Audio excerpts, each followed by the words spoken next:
This D-backs Yankees series is brought to you by Echo Outdoor Power Equipment. We are back again at Chase Field. Another visit from the New York Yankees after last night's big D-backs win, matching a season high with 12 runs. And tonight the Diamondbacks look for a repeat performance against Yankee starter Michael Pineda. It's Zach Greinke on the mound for the D-backs. We are set for Arizona Diamondbacks baseball on Fox Sports Arizona. Good evening from Chase Field. Welcome to the broadcast. Steve Berthiaume, Bob Brenly along the way. The Diamondbacks and the Yankees. This is the second of a three-game set. Pineda for New York, Greinke for Arizona, and the Babe for the Diamondbacks. It's Babe Herman, BB, back in there again tonight. You know, one of the great things about coming to the ballpark every day is watching guys who exceed expectations. Chris Herman was slotted in to be the backup catcher, catch once a week, maybe pinch hit if you need a left-handed bat late in the game. He has proved to be an invaluable member of this team. He's hitting over 400 over his last 9 games. He's played right, he's played center, he's gone behind the dish, and he's provided that big bat from the left side. He's playing right field tonight and batting second in the lineup for Chip Hale. What about that? I think it's great. You know me, I like, and he is a catcher. Make no mistake about it. He's playing right field tonight, but he's a catcher, and the higher you hit in the order, the better I like it. Well, the game got out of hand last night, but the Diamondbacks may and don't want to have to contend with that Yankee factor at the back end of the bullpen, that three-headed monster, Betances, Miller, and Chapman. They have the trio together here now that Chapman is back from suspension. Well, and last night was a perfect example of what you hope to do against the Yankees. Build up a big lead early, get those 3 guys out of the ball game, and those 4 guys. Keep the Yankee fans out of the game. They were very loud early. They quieted down when the Diamondbacks offense woke up. Another big crowd here tonight. We are set for the second of this 3-game series. The D-backs and the New York Yankees on Fox Sports Arizona. First pitch coming up.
Fox Sports Arizona is brought to you by Chaz Roberts, air conditioning and plumbing. Choose Chaz.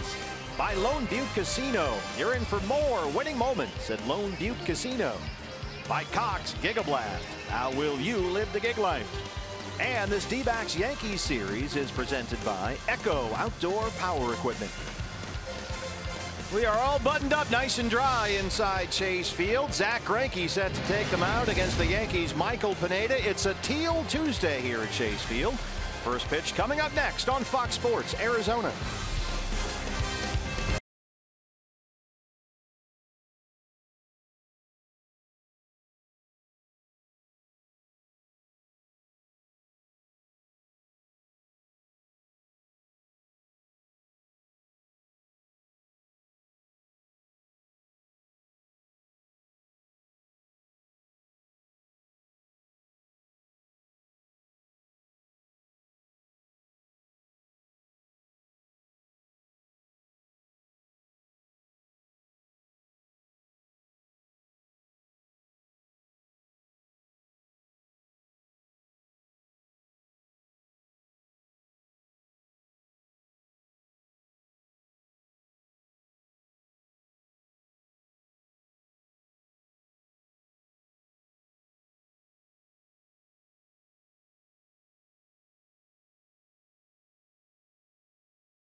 Here at Chase Field, it's a little habooby outside. That's what we hear.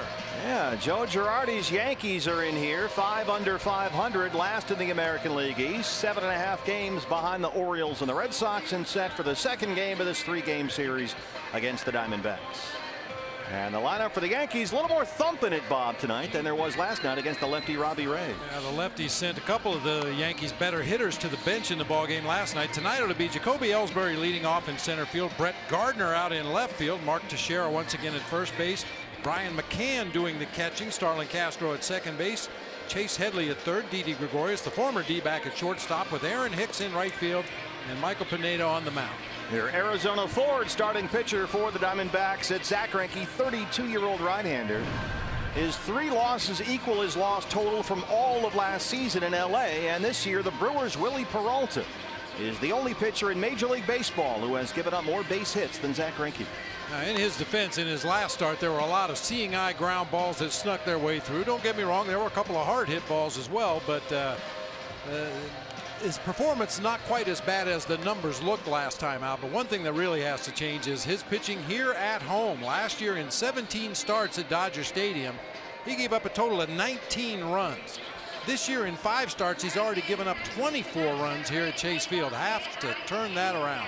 The crew chief, Fielden Culbreth, is our plate umpire tonight. He has the balls and strikes. Jacoby Ellsbury set to step in, and we are just about good to go. Game 2 of this 3-game set, the Diamondbacks and the Yankees.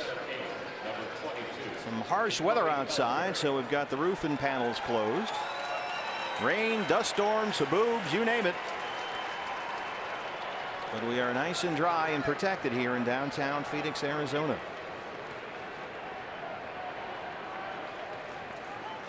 Diamondbacks coming off a big win last night, 12-2. They had 15 hits and looking for more here tonight against Yankee starter Michael Pineda. Ellsbury steps in. We are set to go.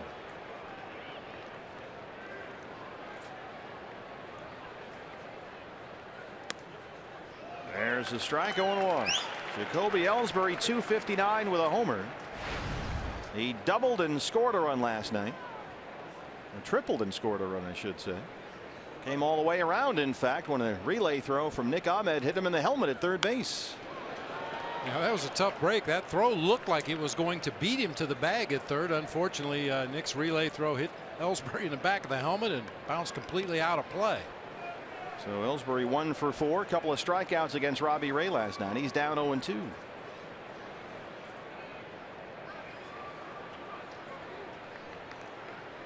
Diamondbacks have the shift on. Misses away. It's a ball and 2 strikes.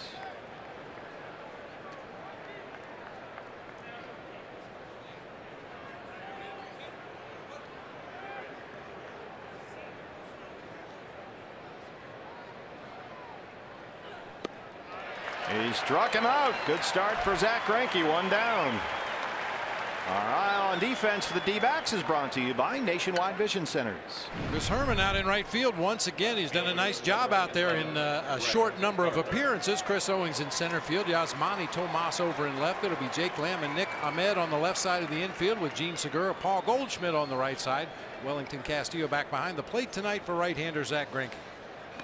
In the lineup tonight for Joe Girardi, the left-hand hitting Brett Gardner getting to start in left field. An all-star with the Yankees last year. Jake Lamb in a step or 2 on the grass at third, and there's ball 1. Gardner 241. He's got 4 homers and is coming off a 3-hit day in the Yankees win over the White Sox Sunday in New York, and you want to keep him off the bases when you can.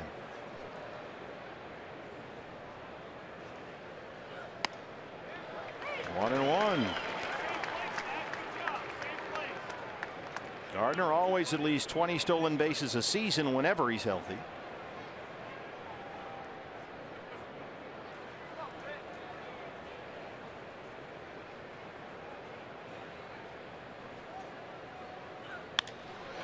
In the air, left center field. Chris Owings ranging over there. Right in front of Yasmani Tomas. 2 up, 2 down for Greinke. Here comes Mark Teixeira. Taking charge out there. CO doesn't have that many games under his belt, but he recognizes that as the center fielder, you take everything you can get to your right or left, and that time called off Yasmani. Fairly routine play. He's got 8 defensive runs saved. If you're into defensive metrics in center field, that's tied for the major league lead. Chris Owings. Wow. 1-0 on Teixeira, whose bat is starting to perk up lately. Shift is on for the D-backs.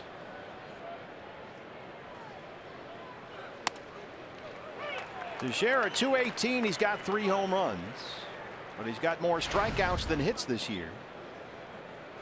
And his second 3-hit game of the season last night.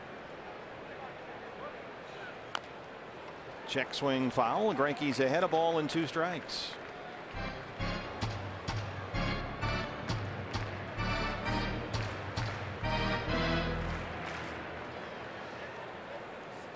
A lot of Yankee fans here tonight. A lot of fans, period. Another good crowd. Yeah. And about 33,000 in here last night. Teixeira swing and a miss. Just did get a piece of it, and Castillo can't hang on.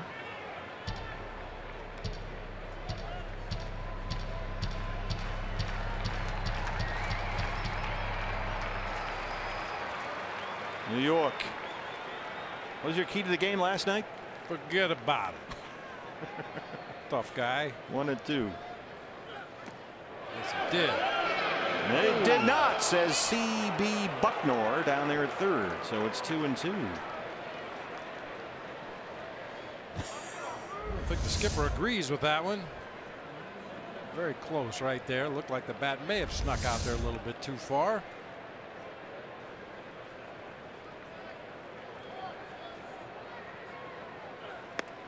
Greinke finally wins the battle. A 13-pitch first, including 2 strikeouts. Diamondbacks coming up against Michael Pineda.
Arizona Ford starting pitcher for the Yankees. It's Michael Pineda, 27-year-old right-hander, a very big dude out there, 6'7", 260, but winless in his last 6 starts, a 6.28 ERA.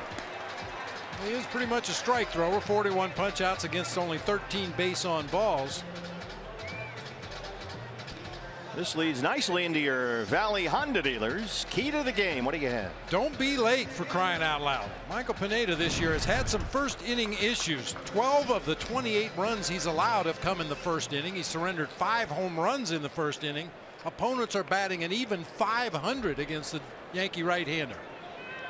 Gene Segura will start it off. Pineda's ERA in the first 3 innings is 9, so you can get to this guy early.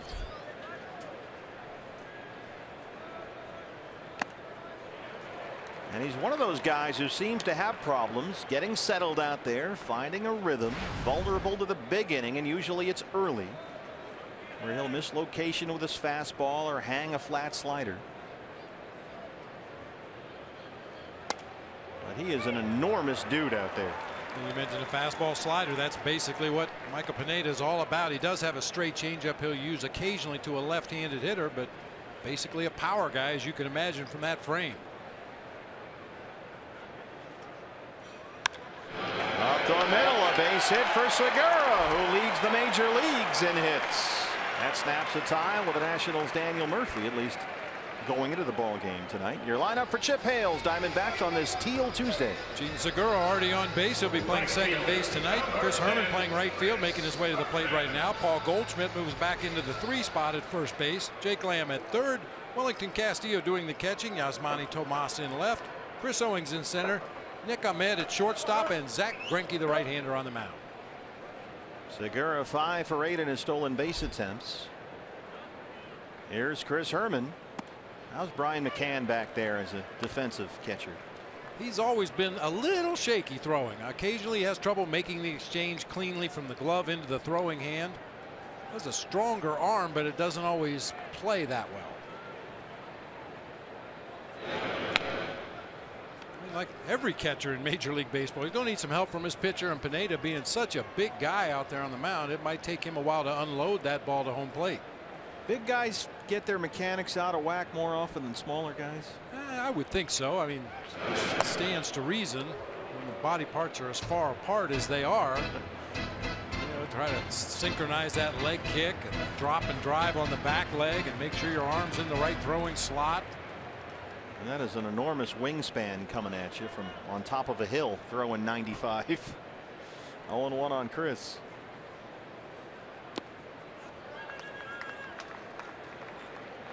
Chris Herman, 279 and 4 home runs. Another multi-hit game last night.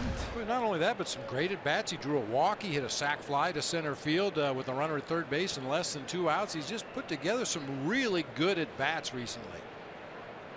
Singled twice, scored twice, drove in 2, stole a base on a hit and run. Diamondbacks a little more aggressive on the bases last night. Pineda misses there, and Herman is ahead 2 balls and a strike. He has 16 RBIs in his last 14 games. So Brandon Drury is going to take a seat tonight, and Herman's in there batting in the 2-hole and playing right field.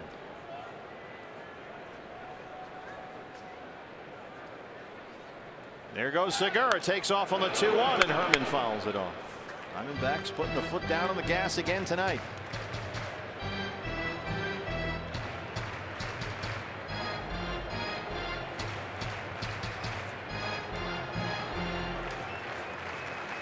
Put pressure on Pineda early. That is the key here, trying to get to this big guy.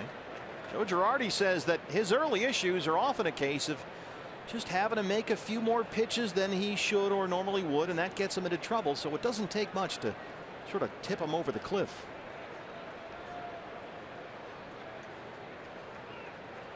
Segura wants to go. He was leaning towards second, and they got him. I think we're going to take a look at that one. Tag was onto the body of Gene Segura. Looked like he might have had his hand back on the bag. Glenn Sherlock on the horn. Jim Reynolds, the first base umpire. Yeah, he's safe, I think. I'm no good on these replays. I always see what I want to see.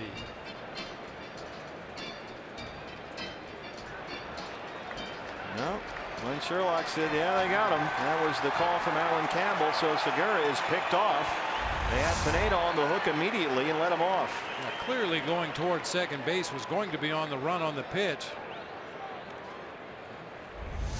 Apparently picked off first base. So now with a 2-2 count, nobody on, they'll move Headley, the third baseman, over to the second base spot. He's right in front of Nick Lentz out there, the umpire. And the shift is on for Herman. 2-2 pitch. Struck him out. So there's a big momentum swing in the favor of Michael Pineda right there.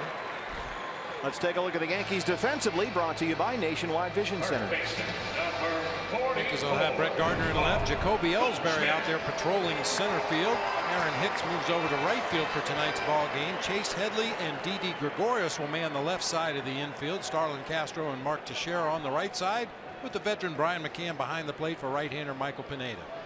Well, hopefully this is a perfect storm. As Bob mentioned, Pineda has given up 5 first-inning home runs already this year, and Goldie hit a moonshot in the first last night.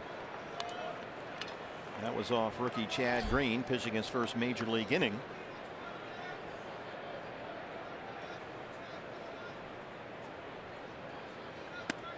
Man, Goldie has been a notoriously hot hitter in his first at bat of ball games. Over the course of his career, he's hitting .300 with 32 homers in his first at bat of a ball game.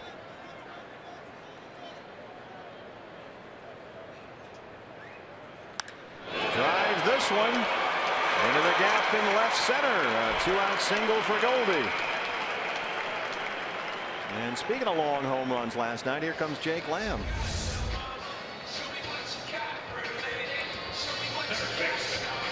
Such a quick stroke. It's almost a chop. It's not a long, fluid, arcing swing. It's a violent chop to get the barrel of that bat into the hitting zone as quickly as possible. Look at all that room on the left side of the field for Jake Lamb. Starlin Castro's way out there in short right field. Chase Headley behind the second base umpire Nick Lentz. Jake Lamb steps in.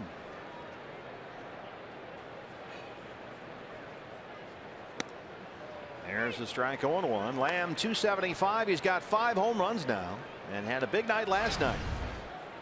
He was on base 4 times. He doubled, he singled, he homered, and he walked. Highlighted by that long 3-run home run into the pool area in the 5th inning.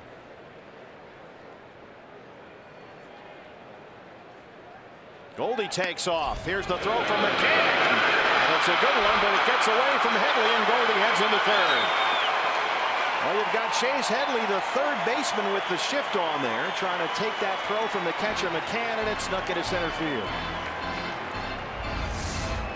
We talked about this briefly last night. These exaggerated shifts that just about every team is playing occasionally will put a guy in an uncomfortable defensive position. I'm not sure if that was the case that time with Headley or whether he just missed the ball. I mean, right there off the thumb of his glove, they'd have had Goldie easily at second base, but alert base running by Goldie, saw that overthrow and moves on up to third base.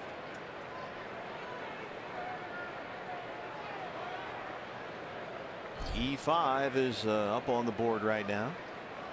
So a stolen base for Goldie.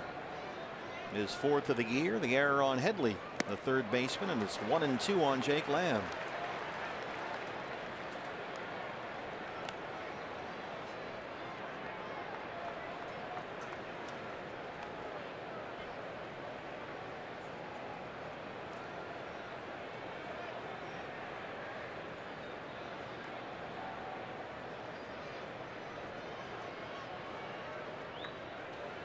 Got him. Well, Michael Pineda gets 2 strikeouts and a pickoff to win a Diamondback threat. No score as we head to the 2nd at Chase Field.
Jody Jackson with you. Life is good right now for backup catcher Chris Herman. He comes in every day. If he's not catching, he would get a heads up on that for sure, but he's in right field today, and guys, he's enjoying the success. And tonight, Chip Hale wanted him in there. Michael Pineda, opponents batting average against left-handers, 347 against Pineda. Meanwhile, against righties, 273. So he'll get a little more playing time, guys, if he continues his success at the plate, even at the expense of Brandon Drury, who's also had a very hot bat right now.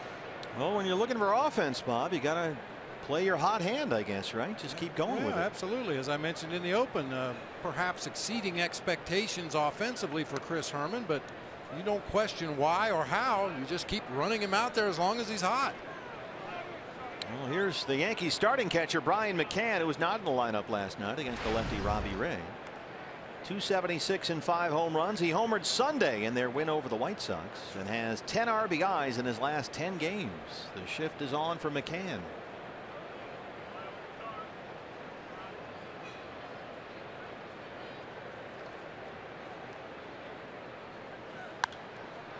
I'll pass along a score here that we have our eye on, and all D-backs fans may want to check this out. The numbers on Brian McCann for his career.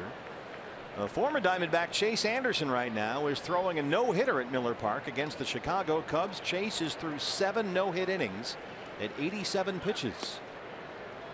And so we wish him all the best. And he just gave up a hit. As soon as we mentioned it, we jinxed him.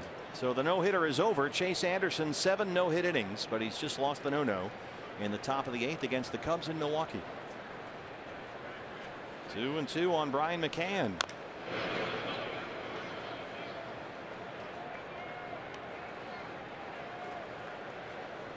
McCann, a slow start at the plate. He dealt with a sore toe on his left foot for part of last month. He was hit by a foul tip, and there was a long 5 for 40 slump.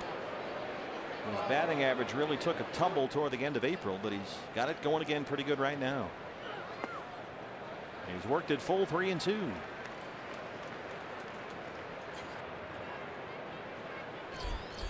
Starlin Castro, speaking of the Cubs, the former Cub, on deck.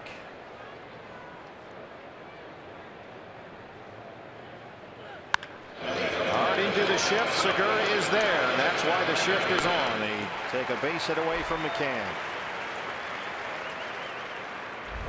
Hard hit ball, but Gene Segura playing in exactly the right place. And I don't know if you noticed there, but Zach Greinke was almost all the way over to first base there, just in case Paul Goldschmidt needed some help. That's a long throw for a second baseman from out there in medium deep right field. As you always say, that shortstop arm. Yep. Matt Williams responsible for positioning the Diamondback infielders, with some help from Dr. Ed Lewis, who runs the analytics department. Here's Starlin Castro. Castro 0 for 4 last night. He grounded out 3 times and struck out. He's hitting .277 with 4 home runs.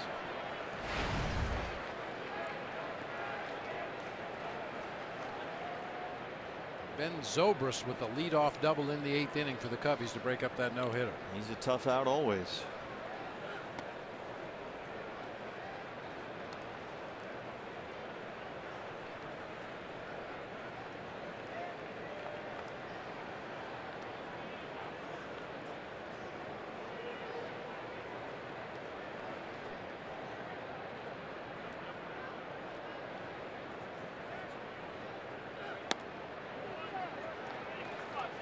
Zach Greinke, a little bit of a step backward in his previous start. That was last Thursday against the Giants here. After going nearly a full month without a loss, he allowed 4 runs, 8 hits, and 6. Gave Chip that 6th inning, which he said was big after the ball game, even when he wasn't at the top of his game. This is hit way high and way deep and way out of here. Starlin Castro, his 5th, and the Yankees take a 1-0 lead.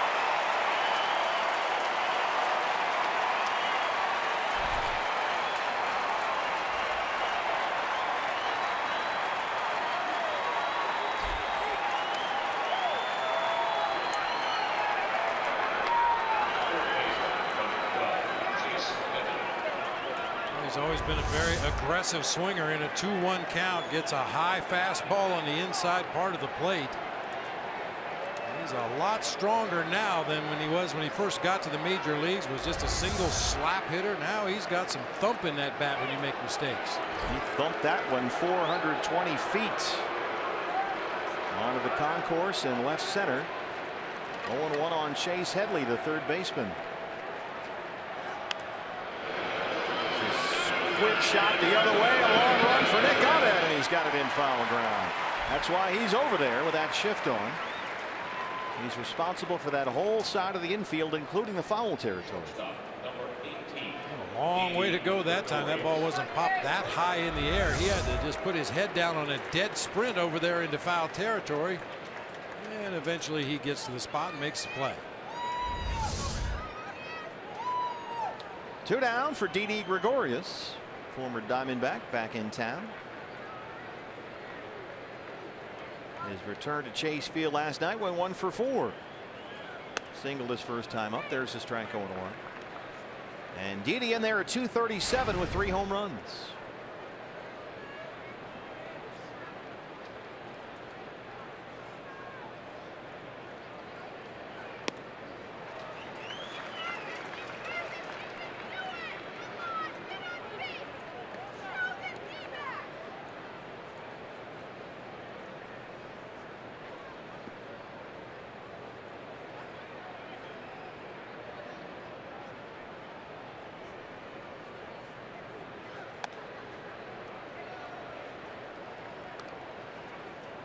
It's always interesting to watch Zach Greinke or any ace caliber pitcher go about his business. We haven't seen the big curveball yet from Zach Greinke. We know he's got one.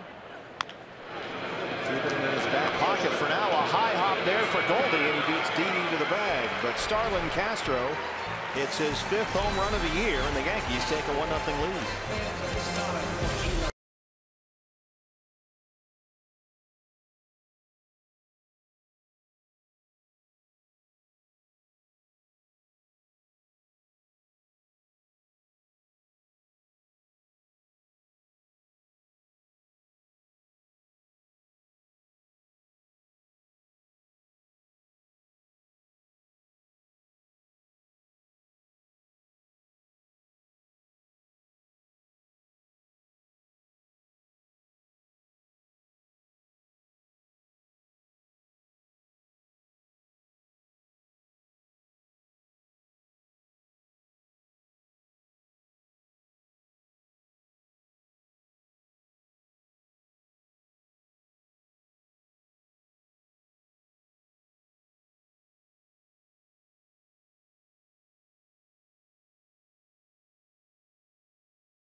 Unfortunately, the Yankees one hit left the ballpark. 1-0 Bronx Bombers. Is that what he's calling? Yeah, unfortunately, yes. Hey fans, a D-backs home run tonight means a free jumbo jack tomorrow at participating Jack in the Box locations with the purchase of a large drink. Wellington Castillo will lead off the Diamondbacks second against Michael Pineda. Yankees have the shift on. They overload the left-hand side against Castillo.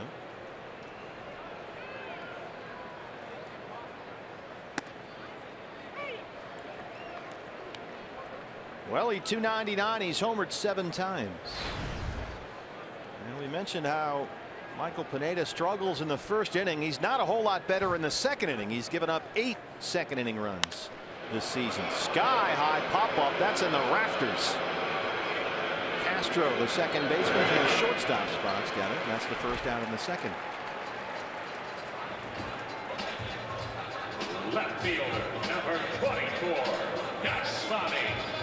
El Tanque Yasmani Tomas.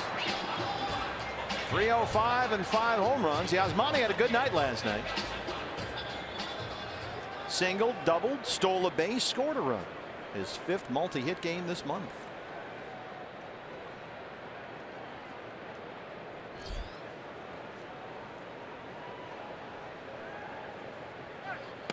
Big cut at the first pitch, 0-1.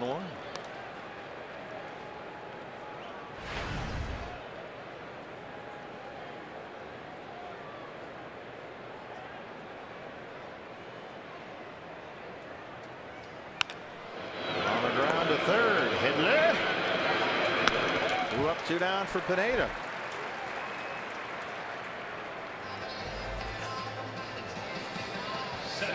Chris Owings now. CO back there in center field tonight. Was 0 for 4 with a couple of strikeouts Sunday. That snapped a 7-game hitting streak.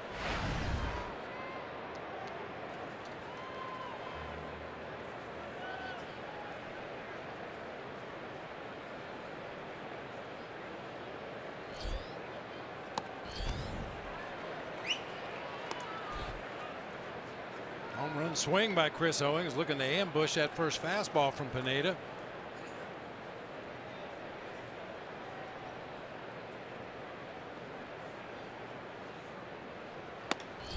Yankees, after giving Chad Green the start last night in his major league debut, able to push their rotation back a day. So Pineda tonight going on an extra day's rest.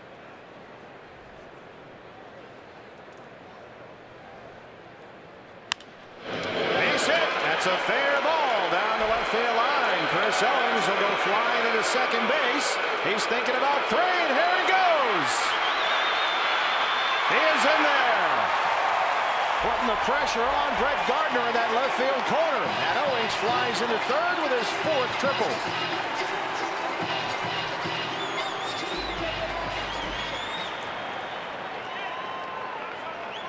Like Brett Gardner was cheating toward that left center field gap a little bit, and Chris Owings pulls this one right down the third baseline. Gardner had about as far to run as Chris Owings did. Way over there in that gap in left center field. CO busting it out of the box like he always does, and given the fact that Gardner's a left-handed thrower, had to turn his body. He took a chance and ends up at third base. Looked like if Headley had fielded that ball cleanly, they might have had him there. I was going to say that's twice now, Bob, that Headley has whiffed or clanked on fairly routine throws. Yeah. So Owings is at third, 2 down. Nick Ahmed steps in. Make it hurt. Let's take advantage of this opportunity. Nick coming off last night's ball game. He doubled twice, drove in a run, scored twice. Swing and a miss. This was Nick Ahmed last night, hitting the ball hard too. Yeah, squaring it up. He barreled that ball into the gap in right center field, right off the base of the fence out there in front of the pool, and then pulled one to left field over Aaron Hicks. Their 2nd double in the game. So Nick at 183, he's got 3 home runs.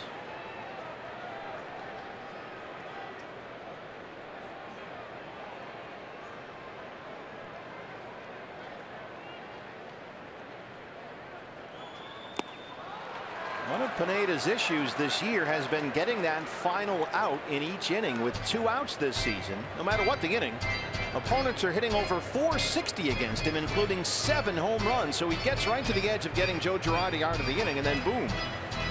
So that stage is set again right here if Nick can come up with the RBI hit. And it goes without saying, those are the kind of things that jack up a pitch count and force a pitcher out of a game a lot sooner than the manager would like. 7 2-out home runs already. Wow.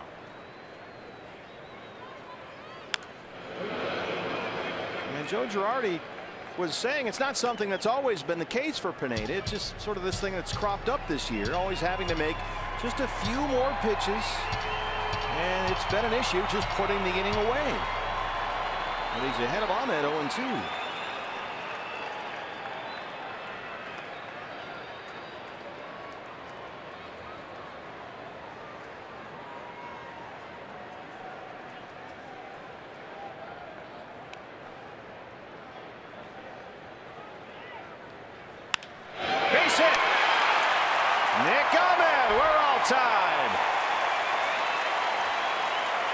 as we were saying.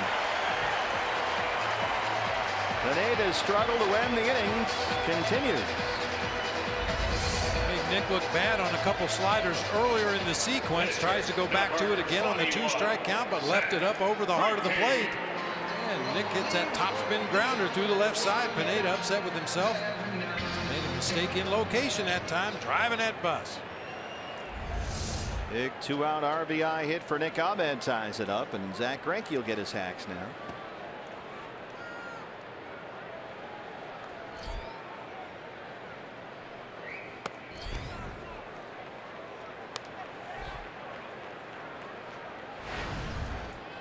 Six for 18 on the year. Little conversation with Brian McCann back there.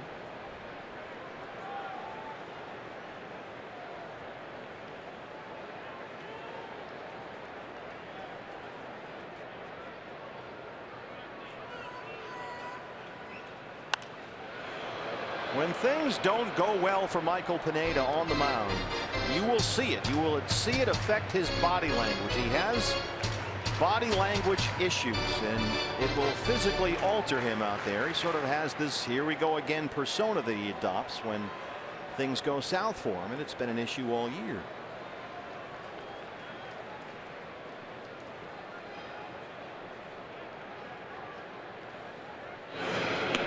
And you would think a guy that's 6'7", 260 that throws 95 and north of that would feel pretty confident, but when he doesn't get his way, he tends to sort of sulk a bit out there, and it gets out of hand.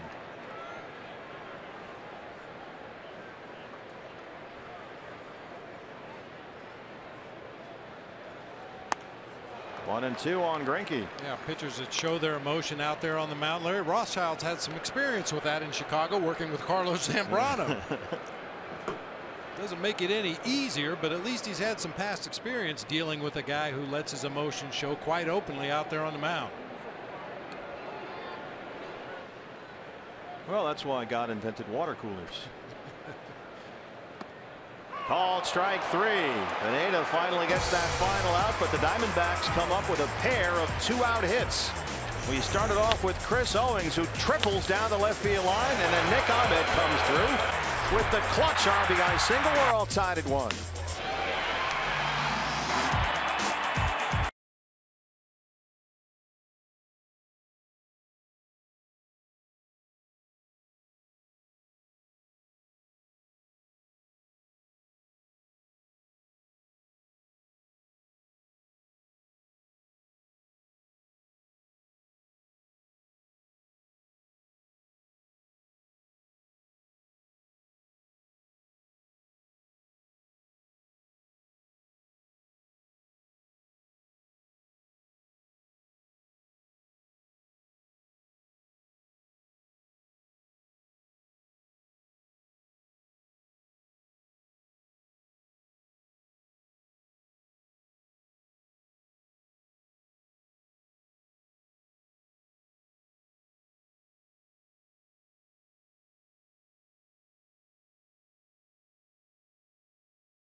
Time to take a look back in history presented by Geico. It's the big unit who's here at the ballpark tonight.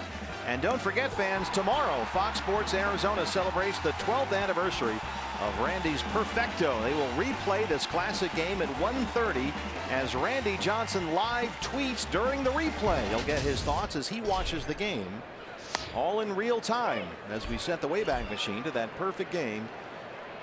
And you can follow Randy's live tweeting on the D-backs Twitter page. That's at D-backs, of course. So that's quite an event they put together. Yeah, that'll be nice. Diamondbacks and Fox Sports Arizona. Aaron Hicks leads off the inning for the Yankees. Goldie has it. Greinke's there. 1 up, 1 down. In celebration of a perfect game by Randy Johnson, I'm going to sit on the bat rack for 9 innings. Oh, that was your lucky spot, right? Well, you know, not that we're superstitious or anything. Guys, every inning would say same seat, same thoughts. Same seat, same thoughts. And I happened to be sitting on the bat rack at the time with Matt Cata's bat right next to my right hand. And every time I started to think a negative thought, I would tap on the knob of Matt Cata's bat and Randy would do something fantastic. So I didn't want to move the rest of the night. Who knew Matt Cata had a lucky bat? Yeah. I'm not sure even he knew. There's Pineda. Obviously doesn't get a lot of plate appearances. It's up on the first base side. Backing out of the box as the pitch comes in. 1-1. Michael Pineda, 6'7", 260 from the Dominican Republic. Signed by the Mariners back in 2005. Yankees got him in a trade before the 2012 season. It was a big deal at the time. Jesus Montero, their top catching prospect, was sent to the Mariners, and Seattle sent Pineda to New York, and neither guy, frankly, has worked out. Yeah. There were 2 top prospects back then. And Montero sort of has eaten his way out of the game. His weight has been up and down wildly. And he's still trying to find a spot with the Mariners. And Pineda has been inconsistent on the mound for the Yankees.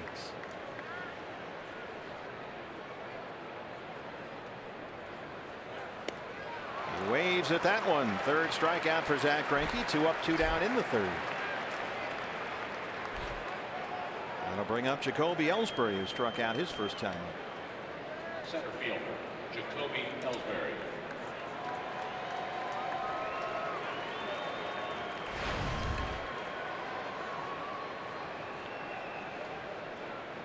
Yankees with only 1 hit the first time through the order against Zack Greinke. That was Starlin Castro's home run, his 5th of the year.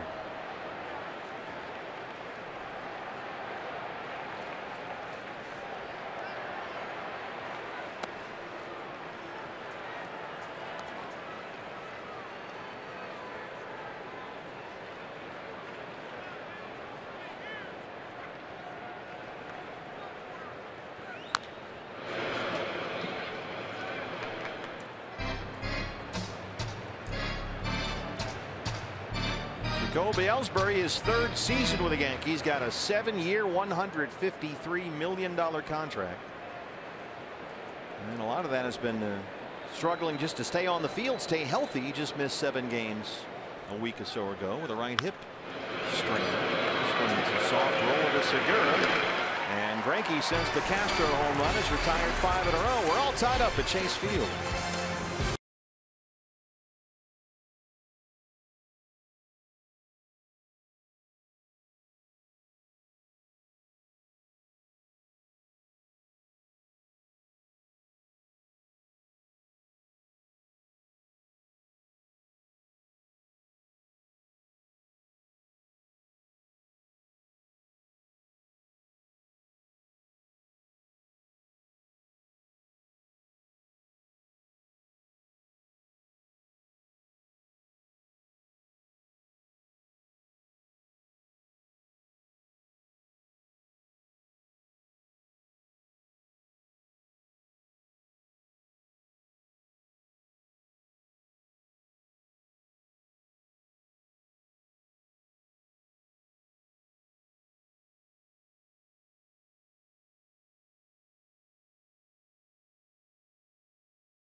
1. Hey fans, when the D-backs win, you win at Papa John's. The day after every Diamondbacks win, you get 50% off your regular menu price online order at Papa John's. Enter promo code D-backs50 at papajohns.com. Do they have a DJ at Candlestick Park? I don't even think we had a sound system. I was going to say, I bet they didn't even have a PA. They had a megaphone behind home plate. Gene Segura single to lead off the Diamondback first. Got picked off first by Michael Pineda.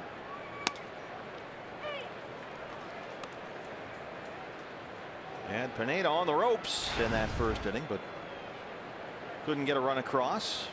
They scored in the second on an Owings triple and Ahmed single, both hits with 2 outs. Base hit for Segura. He's 2 for 2. Gene, the hitting machine.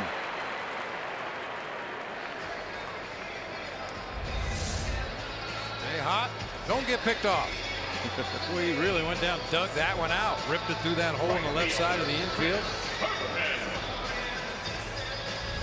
Yeah, Segura doubled and tripled last night, drove in 3. That after he had gone hitless in back-to-back games over the weekend, following the end of that 11-game hitting streak. Only the second time all season Segura had gone hitless in consecutive games. Here's Chris Herman, who struck out his first time up. Dave Herman getting a start in right field and batting in the 2-hole tonight. I would think McCann would be a guy you could run on, put some pressure on. Yeah, he's right around 20% on the season. And as I mentioned earlier, he got an average arm. It's not a bad arm. He just takes a while to unload to second base. And you combine that with the big, tall Michael Pineda out there on the mound. And a lot of time elapses before that ball gets to second base.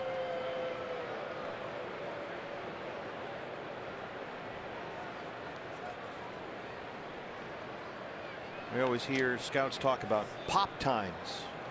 How do you measure a pop time? There's several times involved, actually just 2. How quickly does the pitcher unload the ball to home plate, and when the ball hits the catcher's mitt, you start a stopwatch. Headley knocks it down. They got no play. A base hit for Chris Herman. A pair of singles open up the Diamondback third. Just to quickly finish that, when the ball pops in the catcher's glove and when it pops in the middle infielder's glove, you measure that amount of time. Well, Chase Headley trying to break in a new glove out there tonight or something. He's had all kinds of issues just keeping the ball in the leather. Just dropped a couple of throws. That time just couldn't corral that ground ball to his left. Well, first and second, nobody out for Goldie, who singled and stole a base his first time up. Diamondbacks already with 6 hits, but only 1 run across.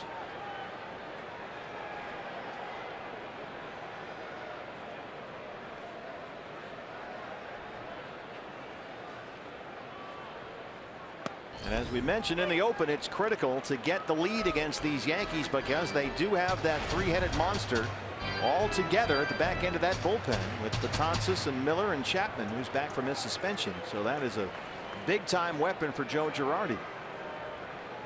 So when you get your opportunities early in the ball game, prior to that 7th inning, you got to take advantage.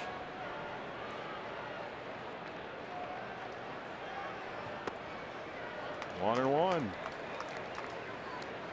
That really has become the model, hasn't it, Bob? I think the Royals started that a few years ago. Just get 3 guys back there, and you lead after 6, you win.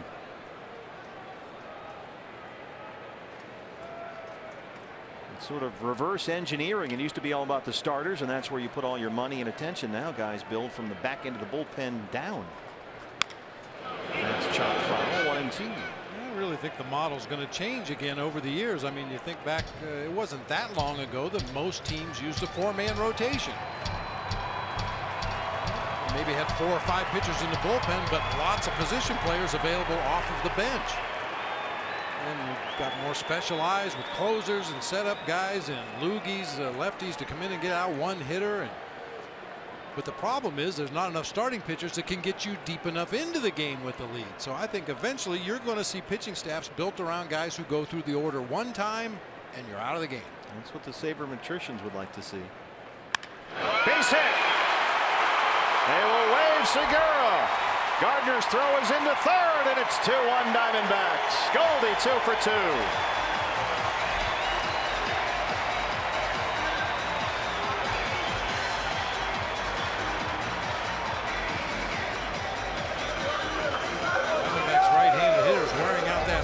Left side of the infield. Paul Goldschmidt, the latest.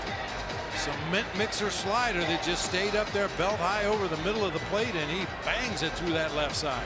Larry Rothschild out to talk to Pineda, who's already given up 7 hits through 2+. And they got him on the ropes right now. He has yet to record an out. 3 straight singles open up the Arizona third. Now batting, third baseman, Well, Jake Lamb launched a 3-run home run into the pool last night. Still quiet back there for the Yankees. And here's Jake with 2 on and nobody out. He struck out his first time up. And he has been among their most productive hitters as of late. Jake Lamb in his last 10 games has 8 extra base hits and 10 RBIs. Herman is at second and Goldie at first.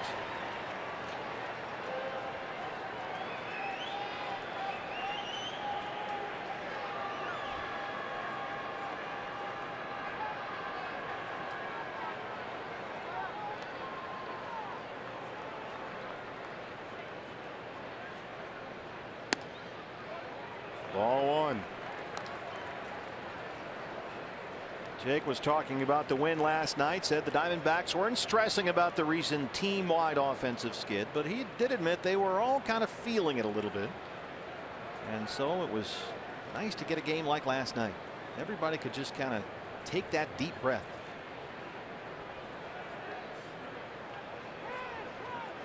Late time granted by Field and Culbreth. That deep breath and that sort of relaxed feeling seems to have carried over into tonight already with 7 hits.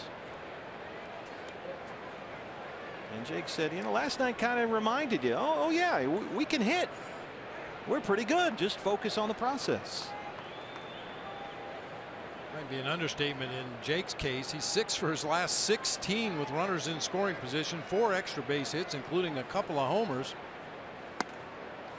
You know, I always talk about getting that feel back. You know, you work so hard in the cage and you go out in a game and you don't get the good results. You get hit off the end of the bat or off the hands. You go back to the cage. You work so hard again. You think you've got it figured out and then have another tough game. All it takes is one game where you square up a couple of pitches that you pick out, drive them to the opposite field, drive them out of the ballpark, and that feeling and timing and rhythm all comes back. Well, Pineda has been very hittable, obviously. He's also been in the strike zone all night long. 41 pitches, 32 strikes. And they've been hittable strikes. He has punched out 3.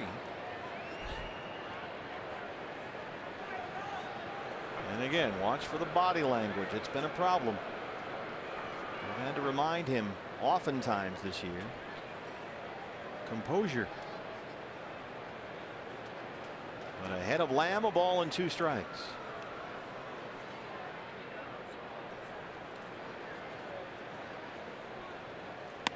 Got him. 4th strikeout for Pineda. That's the first out in the 3rd. Yeah, got away with a mistake there. McCann wanted that pitch down and in. It strays out there on the outside corner, but catches just enough of it to get that called strike 3. So Lamb 0 for 2 with a pair of strikeouts. Here's Beef Wellington, who popped up his first time.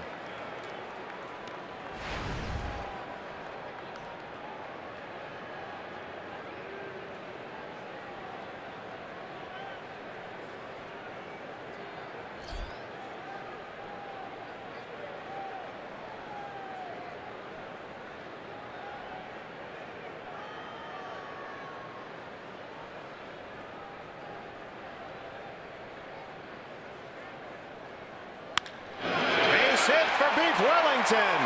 Here comes Chris Herman. Here's the throw from Gardner. It is not in time. 3-1 Diamondbacks. The RBI for Castillo.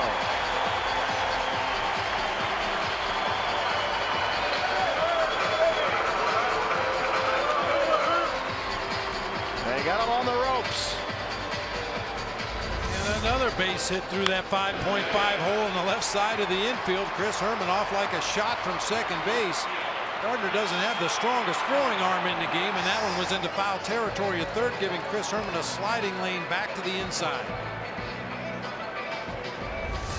3-1 D-backs. Goldie at second, Castillo at first, and here's Yasmani Tomas. 4 singles in the inning by the first 5 Diamondback hitters against Michael Pineda. Tomas grounded out his first time up.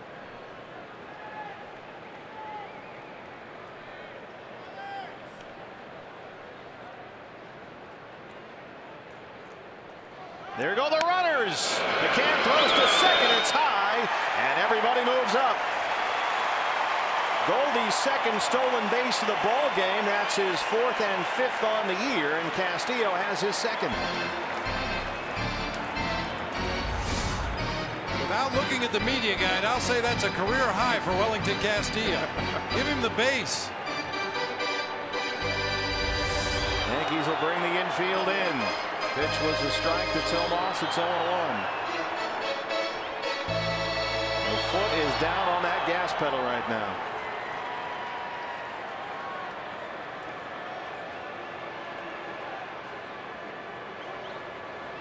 Michael Pineda won his first start this year. That was April 6th against Houston, but he was hit hard.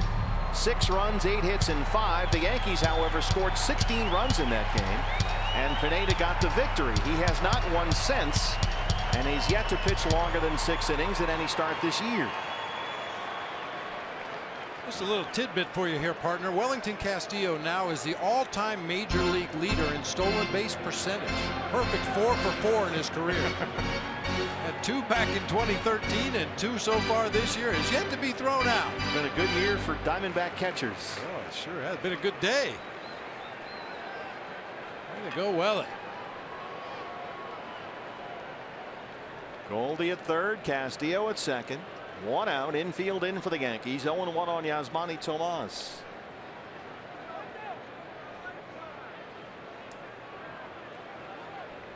This is pretty much the way things have gone for Michael Pineda all year long.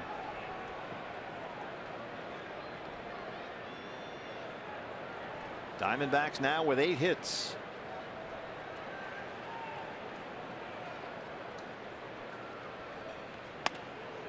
Just inside, it's 1-1. Tomas hitting nearly 370 in May, but almost all of that, however, has been singles. Yasmani this season homered 5 times in his first 19 games, but he's not hit a home run since April 26th.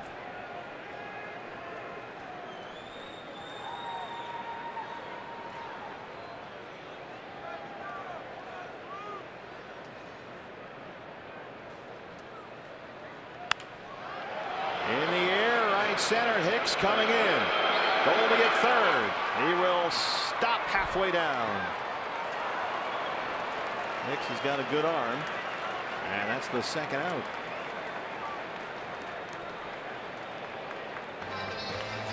Chris Owings tripled down the left field line his first time up. Center fielder, Chris Owings. And CO red hot over his last 10 games. He's hitting better than 350. Up to 291 on the year.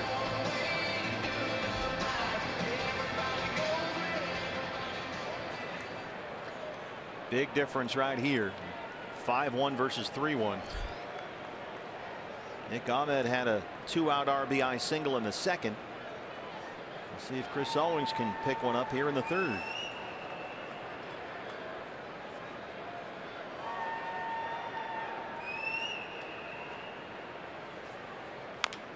There's a chopper. Headley was in. He's got it. And they strand 2, but they get 2. 3 straight singles. Segura, Herman, then Goldie drives in a run. Castillo drives in another run, and through 3 the Diamondbacks lead the Yankees 3-1.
Hey D-backs fans, it's Mountain Dew Decision 2016. Dew fans everywhere asked to bring back 2 legendary flavors, Mountain Dew Baja Blast and Pitch Black, but only one will stay. It is the Thunderdome of soft drinks, and you decide. Vote online at decision.com.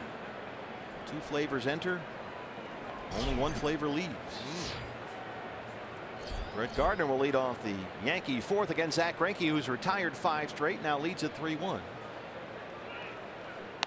Or as he's known on the New York sports talk radio circuit, Brett Gardner. Good play. Good play. Not a great play. Good play.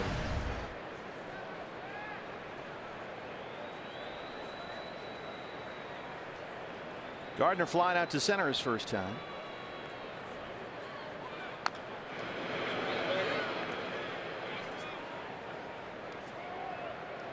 Guy's been a nice player for the Yankees. He's had a good run out of Holly Hill, South Carolina. Played at the College of Charleston, a 3rd-round pick back in 05. Yeah, it looks like he's got a little ball mark right there on the left side of the helmet, just above the logo. Not sure if that was a hit by pitch or maybe a foul ball in the dugout when his helmet was sitting over there. Couldn't have been good. Called strike 3. Zack Greinke gets his 4th strikeout to open up the 4th. Or maybe he threw his helmet against the wall after striking out. Zack Greinke, his command was not great in the 1st inning, but he got through it okay. That one maybe just a hair off the outside corner, but starting to dot that glove of Wellington Castillo. That's a great sign. Field and Culbreth, the crew chief behind the plate. Here's Teixeira, who was a strikeout victim, to end the 1st. Shift is on.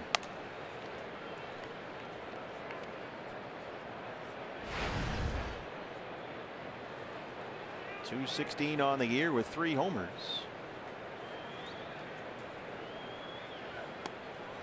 Teixeira, a switch hitter, and he said this week he's still trying to find his left-handed swing. Says he's gotten into some bad habits from the left side, and says when you're hitting as bad as he is left-handed, it's just trying to get back to neutral before he can produce. He's in what he imagines to be a negative spot right now, and based on this at bat, you'd be inclined to agree.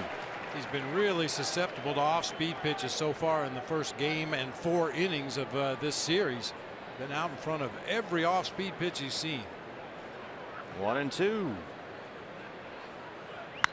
There's a bouncer into the shift. Segura charges from the outfield grass and throws him out.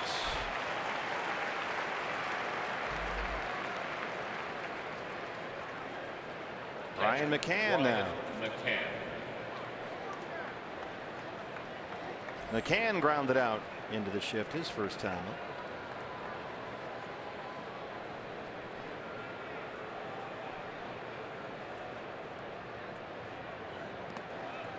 McCann has really picked up the pace after a slow start.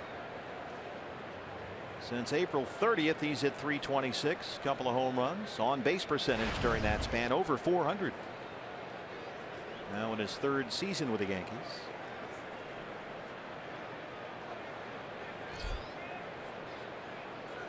But you always got to be careful here. One of the better power hitting catchers in the game. 8 straight seasons with at least 20 home runs. Long-time Atlanta Brave. And Greinke is being careful, it looks like. He's behind 2-0.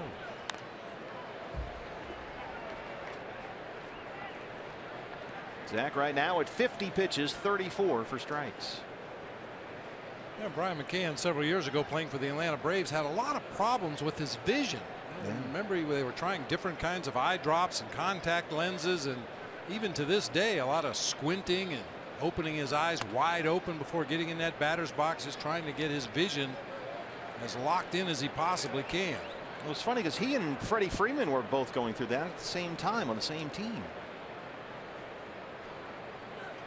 Goldie is there from the outfield grass. Greinke covers, and Zach another 1-2-3 inning. He has retired 8 straight since the Castro homer, and he leads at 3-1.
8 hits, 3 runs off of Michael Pineda here. One of those hits coming off the bat of Nick Ahmed, who is due up right now, batting 189 now. And Chip Hale was talking before the game. Look, it's tough for players, a player like Nick, to see that average. Hear what the media is saying.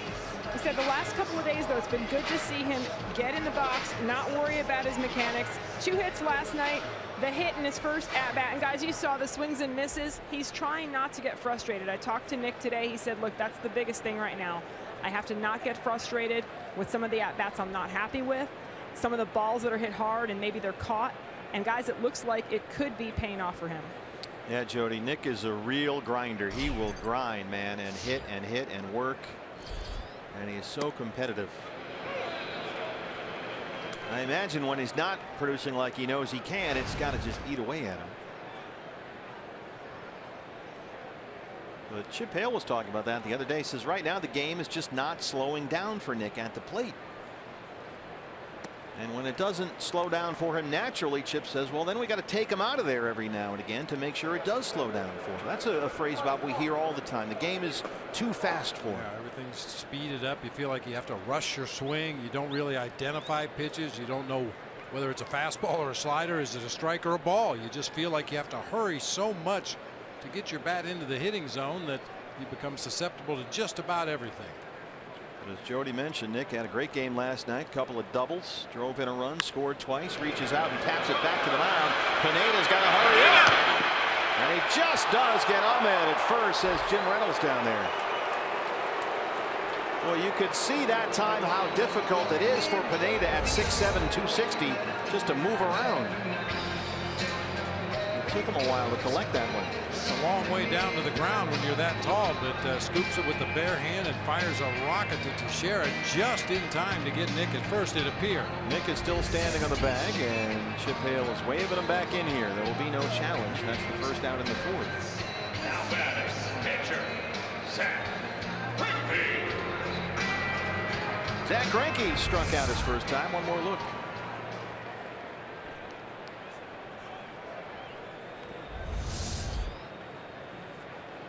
.50 pitches for Pineda, 40 strikes. He's given up 3 runs on 8 hits. He's got 4 strikeouts.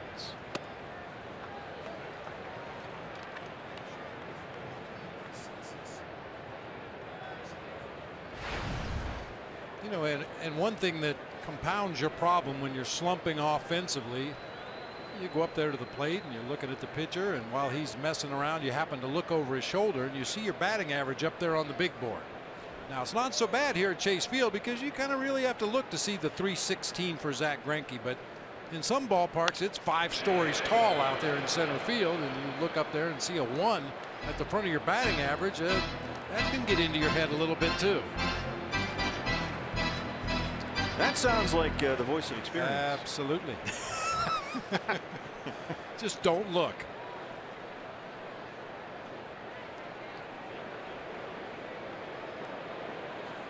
Oh, and 2. Struck him out again. That's 5 strikeouts for Pineda, who has now sit down 4 in a row.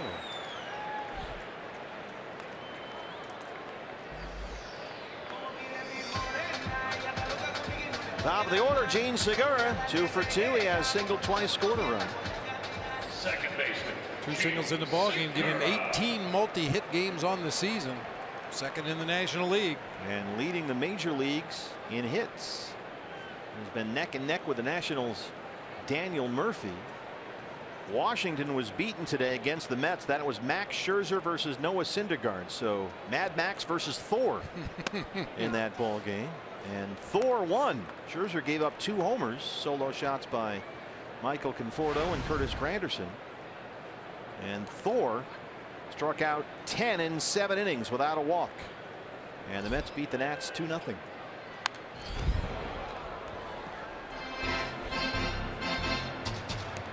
First game this season in the major leagues that both starting pitchers struck out at least 10. Scherzer had 10 Ks, walked 3. Thor 10 strikeouts without a walk.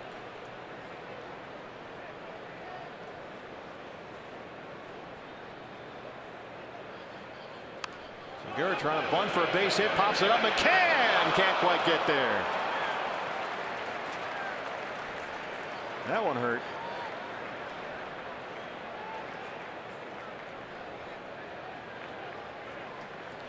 Nice effort by Brian McCann trying to sprint down that runway to the on-deck circle. Really comes down hard on that midsection. Oh.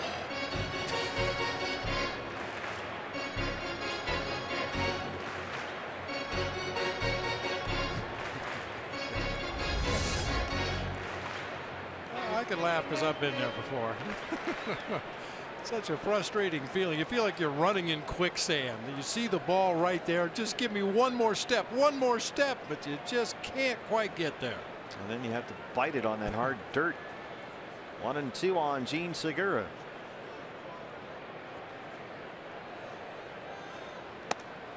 Struck him out. 6 strikeouts for Pineda, who works a 1-2-3-4. Diamondbacks lead the Yankees 3-1.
Lead the Yankees 3-1 as we start the 5th inning. And fans, you can follow Arizona Diamondbacks baseball live with the MLB.com at bat app. You can stay up to the moment at any moment with game day, live game video highlights, StatCast news, the whole thing. Just download MLB.com at bat, the #1 app for live baseball on your phone and tablet. Coach Sean Payton coaching up there at Futures Field in the Sandlot area. All the way home. All the way home. Give me 5. Wait it. Yeah. Sean is outstanding with the youngsters.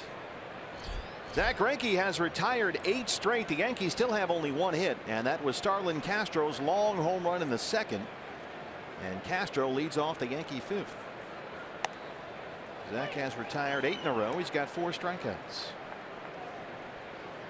Castro's homer, 420 feet according to StatCast, is 5th of the year. And his first hit in this series.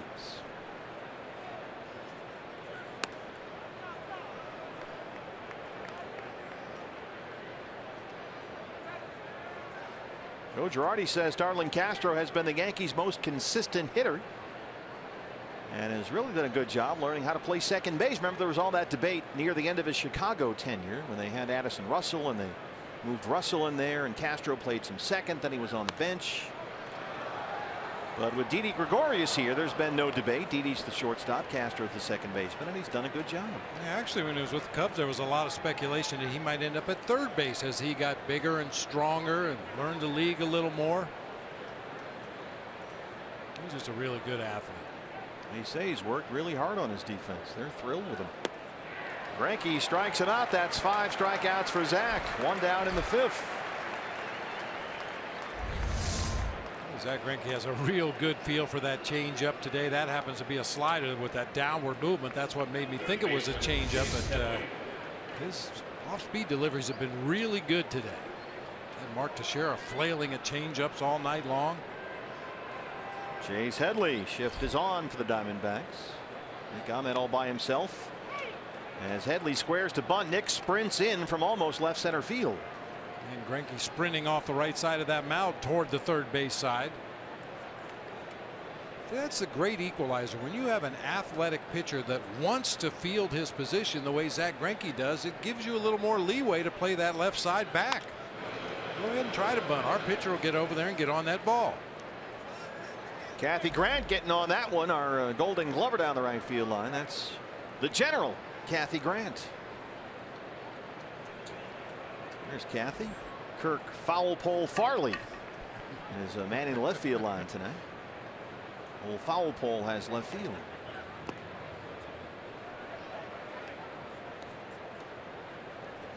There's foul pole Farley. At the ready. Sort of.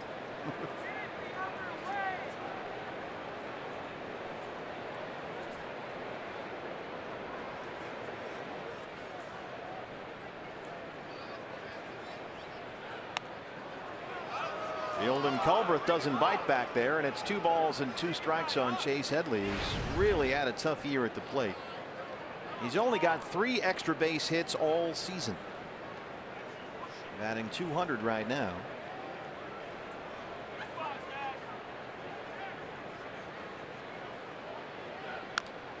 He's a third baseman. They look for production from him, but he at one point this year went 23 games without driving in a run. But he's picked up the pace lately. He opened the season with 102 plate appearances before he had an extra base hit. Wow. First 28 games, 27 starts, hit nothing but singles, and not many of those either.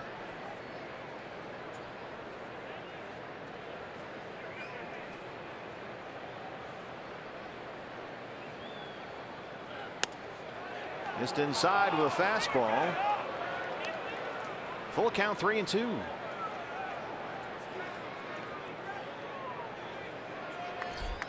Didi Gregorius on deck.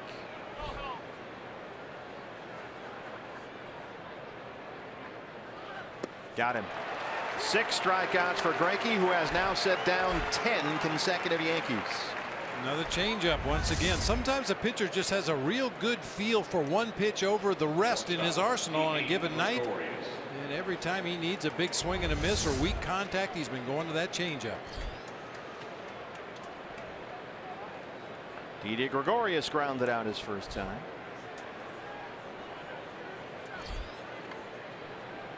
Mike Butcher, the pitching coach, has got to be loving this so far. Greinke's given up only 1 hit, the Castro homer. Ahead of Didi 0-1.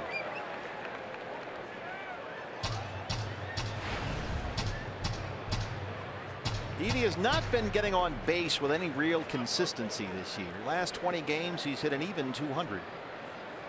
He's at 235 for the year.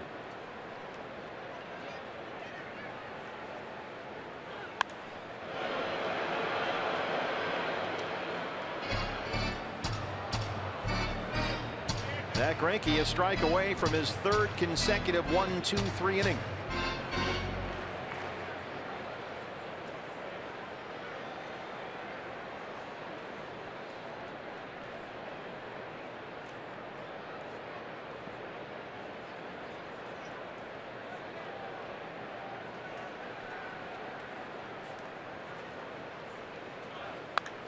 Oh, that one hung, and Didi's not going to be able to keep it fair. That was a hanger. He got away with one big time. Yeah, I mentioned it earlier. I haven't seen many curveballs. This is the first one I can remember in the ball game, and he left it up there above the belt, but fortunately enough off speed that Didi had no chance of keeping it fair. Oof. Still 0-2. Gene Segura. Zack Greinke has retired 11 in a row. He's given up just 1 hit, and he's got a 3-1 lead.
3-1. Hey fans, spend your Memorial Day weekend with us at Chase Field, and the lovely Vanessa is here to model some of our giveaway items for Memorial Day weekend. Let's start Saturday, May 28th. That is the D-backs mesh pool bag, courtesy of Mattamy Homes. This bag looks like a great item. It holds a lot of stuff. So that's coming up on May 28th. And then Memorial Day, Monday, May 30th, you can get the Diamondbacks barbecue apron. Now that's a great look. Courtesy of IHOP. Get your tickets at dbacks.com. The lovely Vanessa here. Now, we have really raised our game. We went from Dennis Lamb to Vanessa. I mean, that's big time. Great job, Vanessa. Thanks as always. We couldn't get Mike. He wanted too much money. Yeah. Chris Herman leads off the 5th.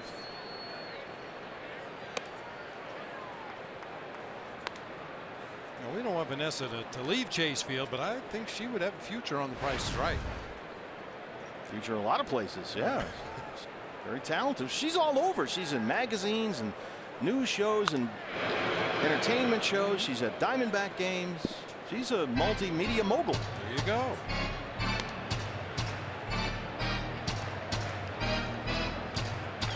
Diamondbacks lead at 3-1. They've out hit the Yankees 8-1. Chris Herman singled and scored his last time up. He's 1 for 2.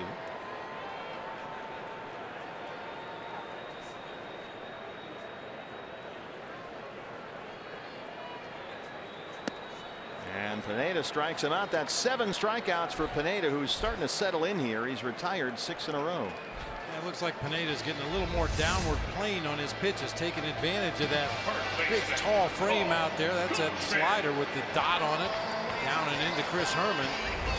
First inning or two, it looked like Pineda was kind of getting underneath his pitches, not really taking full advantage of his height, but he's got his arm back up in a better slot now, driving that ball down to the bottom of the zone. Goldie 2 for 2, a pair of singles. He's also stolen 2 bases and knocked in a run.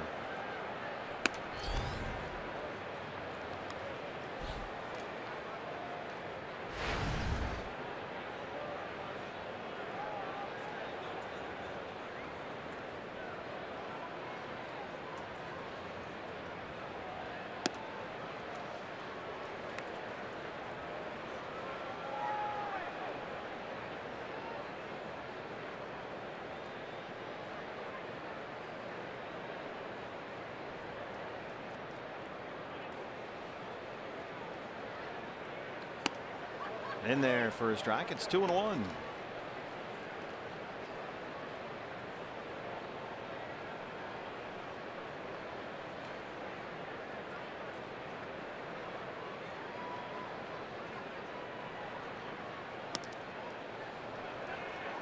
There you go with some of that body lingo out there by Pineda.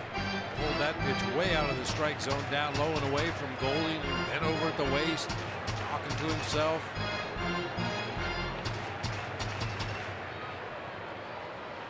Joe Girardi has insisted this young man is better than what he's pitched. The numbers haven't been there for him this year. 3-1 to Goldie. High in the air, but leaking into the seats and out of play.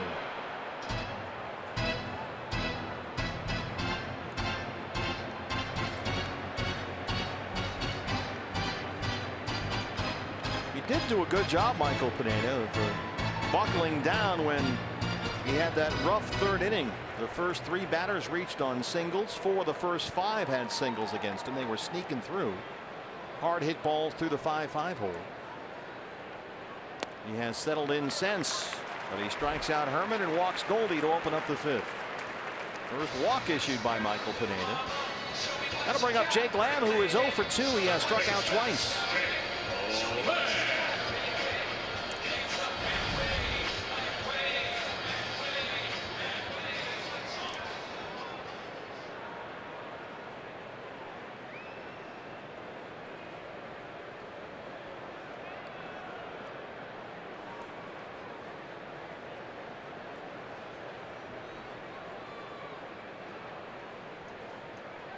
Yankees have the shift on. Didi Gregorius, the only defender on the left side of the infield.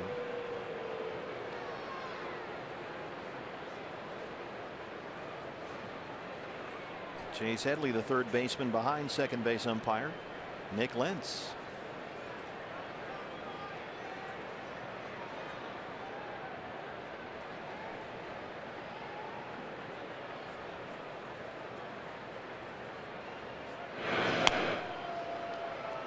Diamondbacks have been very aggressive on the bases tonight. Segura was picked off trying to steal. Goldie stole a base. They executed a double steal. And they're making Pineda nervous now with Goldie at first and 1 out.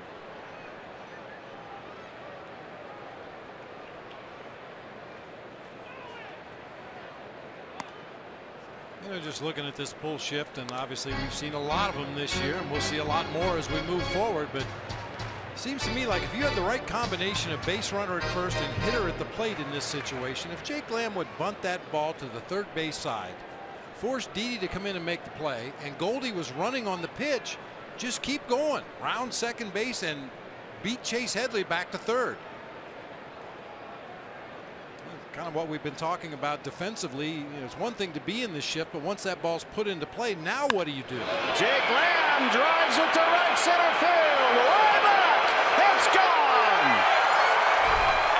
That's number 6 for Jake, and it's 5-1 Diamondbacks.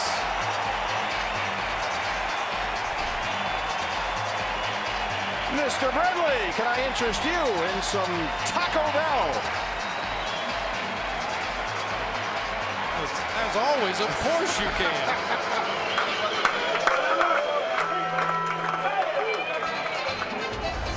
Oh, Jake Lamb just red hot. That ball's on the inside corner just above the knees. Quick triggered that one out of here. He likes that pool area out there in right center. Just about the same spot as last night when he had a 3-run home run in the 5th inning. Tonight, a 2-run homer in the 5th. Here's Wellington Castillo. Make those tacos beef, please. Please. Well, lamb or beef, either one.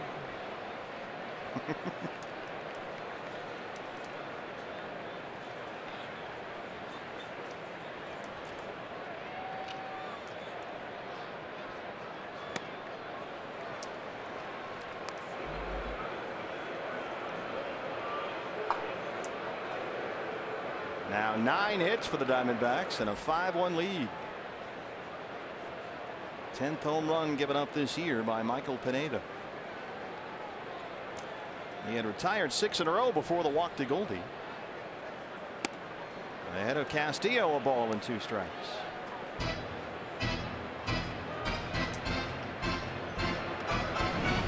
That was a jumbo jack by Jake Lamb. 2/3 of the fast food trifecta on one swing of the bat right there.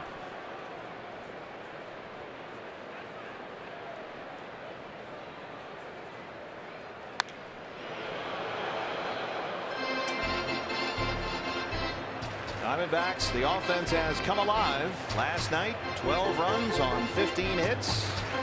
So far tonight, 5 runs on 9 hits. The great Bobby Freeman on the Chase Field organ.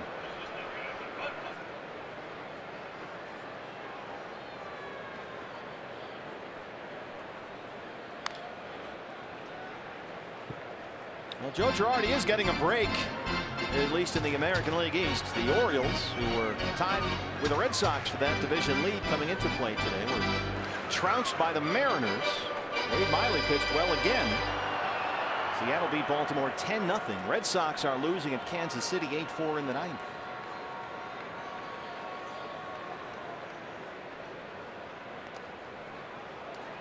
Yankees began play today 5 under 500, 7.5 games behind Baltimore and Boston, last place in the American League East.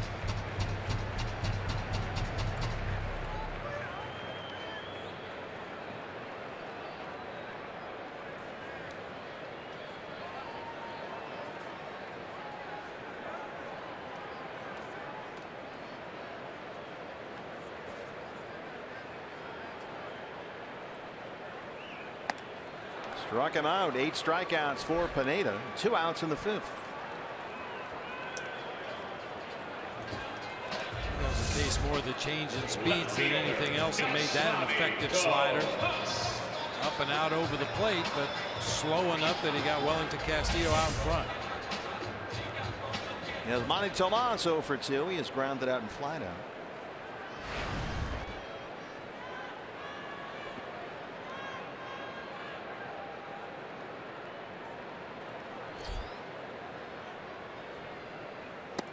Yasmani was barreling the ball up pretty good in April, but it's been a while. Since April 26th, only 3 extra base hits and 2 RBIs. That's 15 games.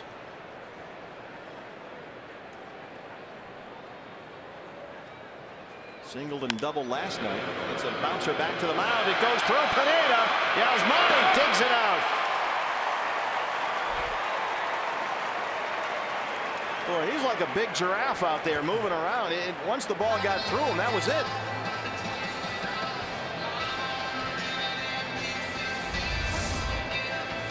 A lot of moving parts out there. He knocked it down with his bare hand, then an awkward attempt to throw on to first. Teixeira saved him an error right there. That throw was headed for foul territory. 2 nights in a row we have seen the Yasmani Tomas speed. Wait, what?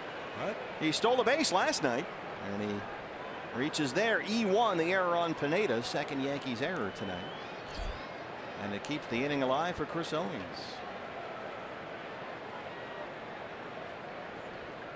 You rarely see the pitcher get an error on a ball hit back to the mound, although that one wasn't hit very hard, and had Pineda tried to glove it instead of barehanded, he probably makes a play.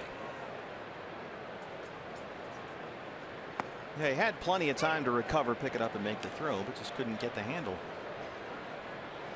CO tripled and scored in the second. He's 1 for 2. Back out there tonight in center field.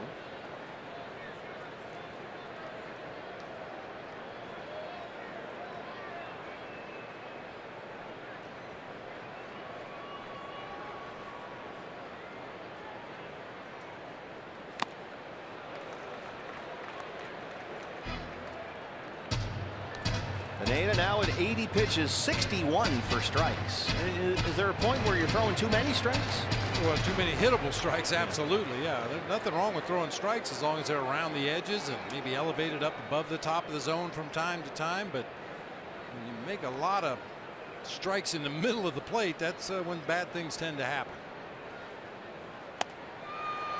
He gets Owings to chase a high one. 9 strikeouts for Pineda, but Jake Lamb takes him deep. The 6th of the year for Jake. It is second in as many nights, and through 5, it's 5-1 D-backs.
Time now for greater coverage of baseball. It's brought to you by T-Mobile. A look around the rest of the National League West. Rockies winners in St. Louis. We're headed there next, actually. 3-1 the final there. Colorado wins. Dodgers beating up on the Angels 3-1 bottom 4 at Dodger Stadium. And the Giants lead the Padres 3-zip in the 4th at Petco Park. Aaron Hicks leads off the 6th against Zach Greinke, who has given up just 1 hit and has retired the last 11 Yankees he has faced. The only hit of the ball game for New York, a Starlin Castro homer with 1 out in the 2nd. Greinke has not allowed a base runner since. He's got 6 strikeouts. And he's ahead of Hicks, 0-1.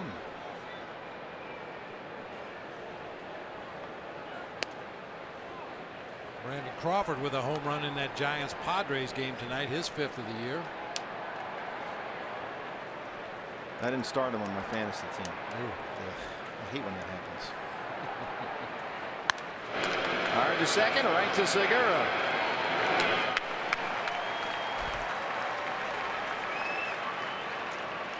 Well, here's the pitcher's spot, and that's going to be it for Michael Pineda.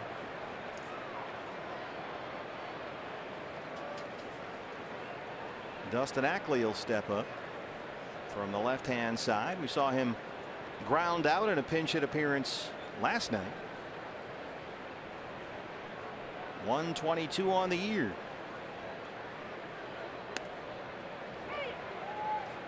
It's the 5th pinch hit appearance this season for Dustin Ackley. He leads the Yankees in that category. Diamondbacks have 2 guys with 19, Phil Gosselin and Ricky Weeks with 19 pinch hit at bats. Got that American League bench. Yep. Greinke has retired 12 straight Yankees. That's the most consecutive batters he has retired all year.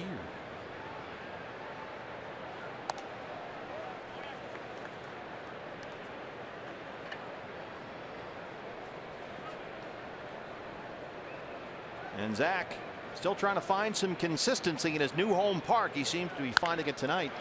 That's by Goldie. Ackley's got a base hit. A 1-out single. Just the 2nd hit for the Yankees against Greinke.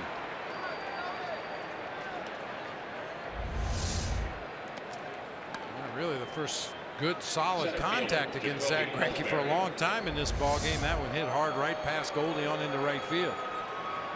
Now the top of the Yankee order rolls around. Jacoby Ellsbury.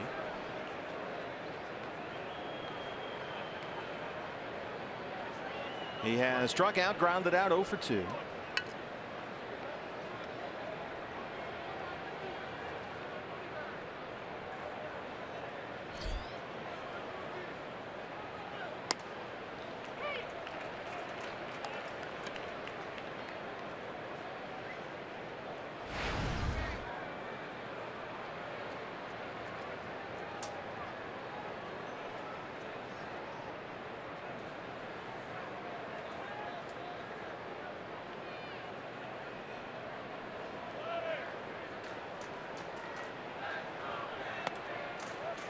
One and one.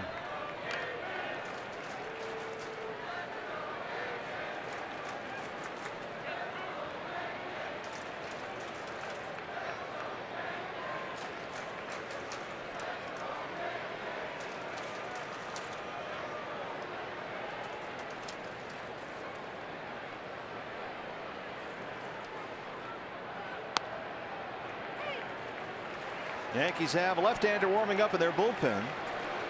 Jason Shreve. And now with the count 1-2 on Ellsbury, they'll put the shift on. Jake Lamb will move into the second base spot. There's Shreve. Mike Harkey, former D-backs pitching coach, the Yankee bullpen coach.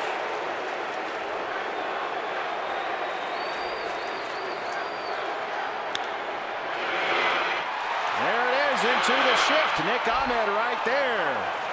And Ackley back just in time.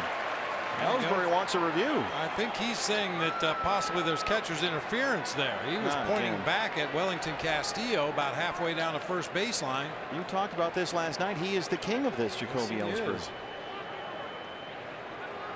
Does the bat hit the glove?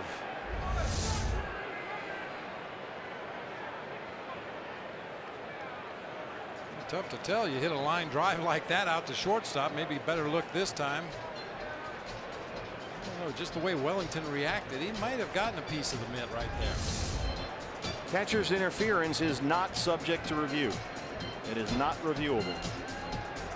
So Field and Culbreth, the crew chief who has the plate tonight, it's up to him, and he is not convinced. That's another thing. We talked about this the other night. Any close foul tip type of ball, did it hit the glove? Did it hit the ground? Did it hit the bat? You can review that right there and see fairly definitively, but they do not make that subject to review. We had Joe Torre in the booth last night, and he was saying they're going to continue to tweak the process, and if there are plays that should be included that aren't right now, they'll add them moving forward. Brett Gardner 0 for 2. Ackley the runner at first, 2 outs.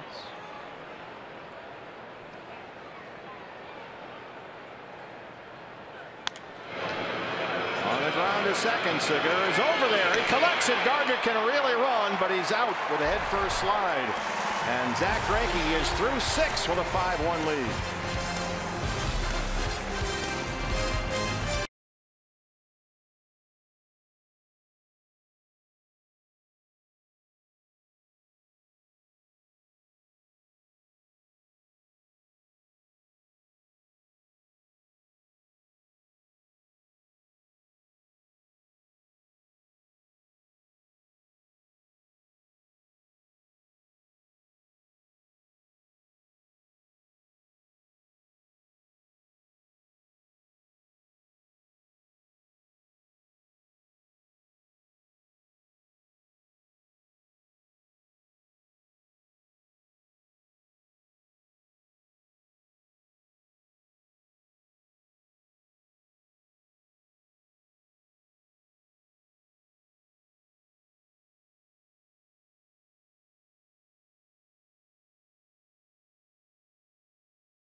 Start the bottom of the 6th inning. Hey fans, Native American Recognition Day is coming up at Chase Field. It's June 11th, and if you arrive at the ball game early against the Marlins, you can add this exclusive D-backs tribal cap to your collection this summer, courtesy of Gila River Casinos. Just get your tickets at dbacks.com, and we'll see you at the ballpark June 11th. Native American Recognition Day. Nick Ahmed will lead it off for the Diamondbacks. New pitcher out there for the Yankees. It's the former Brave farmhand, the left-hander Chasen Shreve. His numbers on the year, his 17th appearance, a 4.20 ERA. Nick Ahmed had a big 2-out RBI single back in the second. He is 1 for 2. At that point, that tied up the ball game 1-1 after Starlin Castro's solo homer made it 1-0 New York, but the Diamondbacks got the equalizer. And then added 2 in the 3rd and 2 more in the 5th.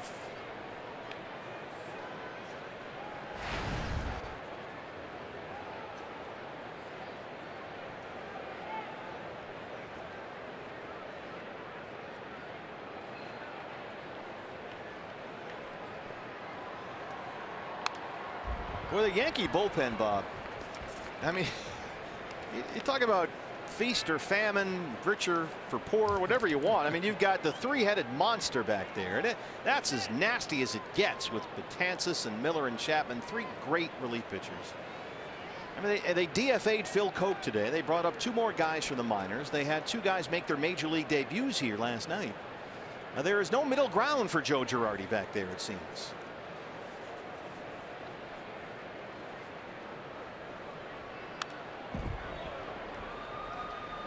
You've either got all-star closers. Betances was tremendous as a closer. Yeah. Miller's done that. He's really good. Of course, Chapman's Chapman. But other than that, it's hello, Scranton Wilkes-Barre. Here's Dellin Betances. What we talked about in the open of the show is keep those 3 guys down there in the cage. We don't want to see them in this series.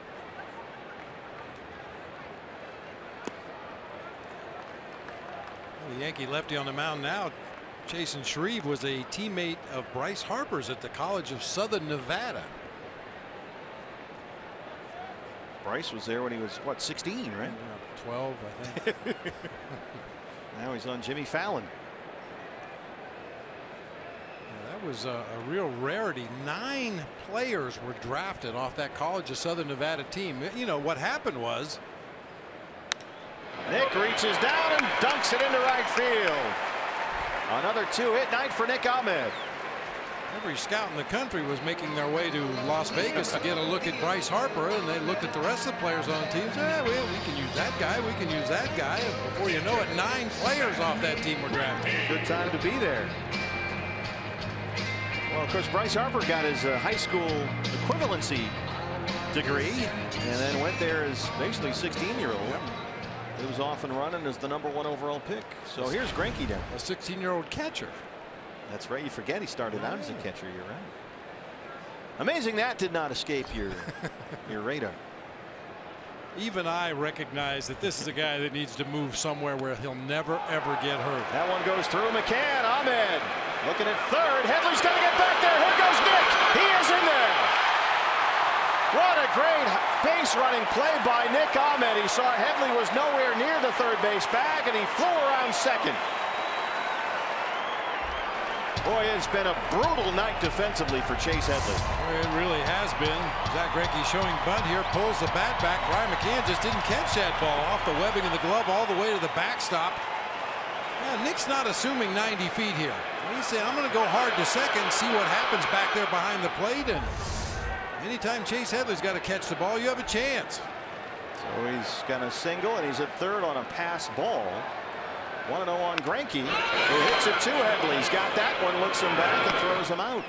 Ahmed stays put, 1 away. A 2-base pass ball. How about that? 5-3 of the put out for Greinke, and now here's Segura, who's got a pair of singles. Second baseman, James. Leading the major leagues in hits.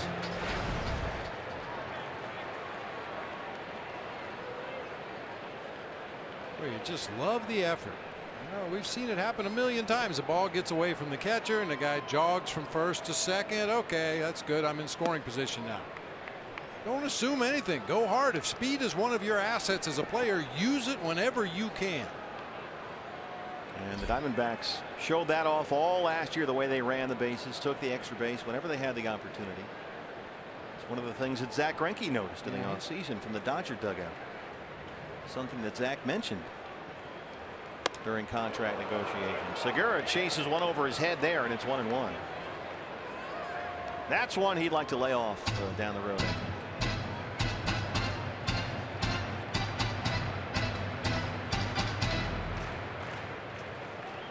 Ahmed, another run, 90 feet away with 1 out.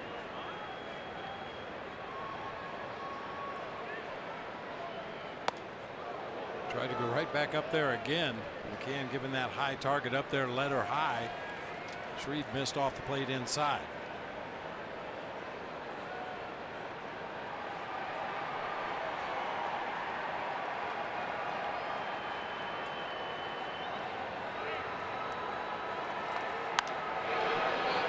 Two.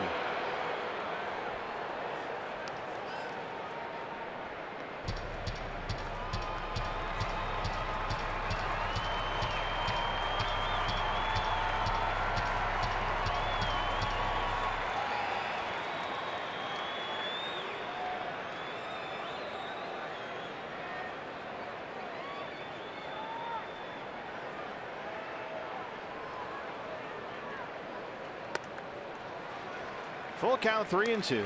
Chris Herman on deck. Jason Shreve has never pitched in Shreveport, at least not for the home side. I'm sure he hopes he never has to. Not that there's anything wrong with No, Shreveport, but it's lovely. not the big leagues.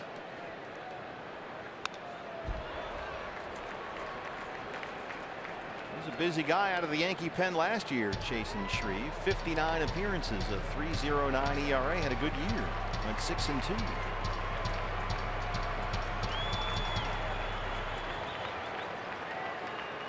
25-year-old left-hander. Infield in for the Yankees. 3-2 to Segura. Ahmed at third. Got him. Chased a high one again. Got himself out that time. Chased a couple of high pitches in that sequence. Now something to watch for moving forward. Game 3 of the series tomorrow, and then as we move on the road to St. Louis and Pittsburgh, see if opposing pitchers try to go up the ladder on Gene Segura. All the advanced scouts are sitting right behind home plate, taking copious notes about each hitter in the Diamondbacks lineup. How are they making outs? How are they hitting the ball hard? We'll see if he starts seeing a lot of high fastballs. Chris Herman. Herman singled and scored in the third, struck out twice against Michael Pineda. There are the scouts. The great Roland Heeman right in the middle there. He's the guy that gave Tony La Russa his first job as a big league manager with the White Sox in the early 80s. GM of that great '83 White Sox team. Still one of Tony's favorites of all time. He's a special assistant here. And if you ever want to sit down and talk baseball with somebody who has seen it all, Roland Heeman is a treasure. Yeah, and Roland's one of those guys, you'd have to ask him, would you rather have $1 million or a nickel for every ball game you've ever watched? He might take the nickels because he's seen a lot of ball games. He hired a young guy to manage his White Sox back in the day who hadn't really done much. Turned out to be a good hire. Shreve has got it. So they're going to strand Ahmed at third, but we're through 6 and the Diamondbacks have a 5-1 lead.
The Yankees 5-1 as we start the 7th inning. Time now for a look at our Quicken Loans Rocket Arms. Team leaders in strikeouts here. Diamondbacks lucky to miss Masahiro Tanaka in this series. Robbie Ray was the Diamondbacks strikeout leader. Terrific last night. Robbie 2 runs, 6 hits and 7. He had 6 punch outs. Looked really good last night. Those are your Quicken Loans Rocket Arms. Zach Greinke has been terrific. He's given up only 2 hits. He's got 6 strikeouts. Mark Teixeira leads off the 7th. Teixeira has struck out, grounded out 0 for 2. A Starlin Castro home run in the 2nd. And a Dustin Ackley pinch hit single in the 6th. The only hits against Zach Greinke. Jumps ahead of Teixeira. No balls and 2 strikes.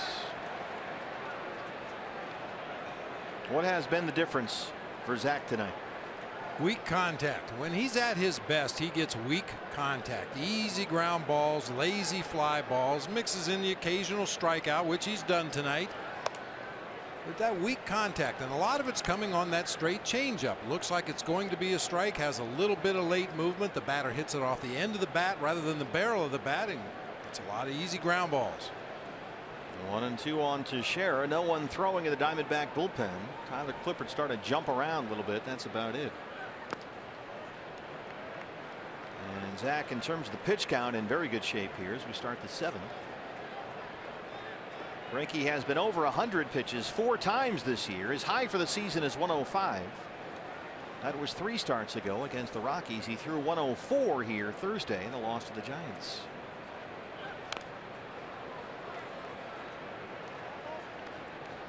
And Greinke's done a real nice job of keeping the ball out of the middle of the plate. We say that for every pitcher. It's obviously important for everybody, but when he's keeping the ball out of the middle of the plate with that little bit of late movement, that's when you get a lot of easy outs and your defense has to work behind you.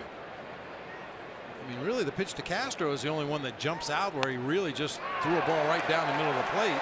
Field and Culbreth rings up to Shera. 7 strikeouts for Greinke. Catcher, Brian McCann. Yikes. Woo.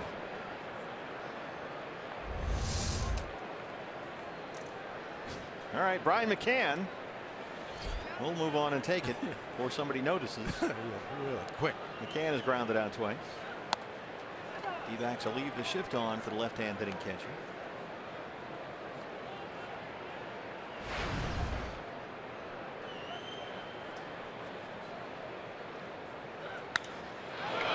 In the air, center field. There's Owens.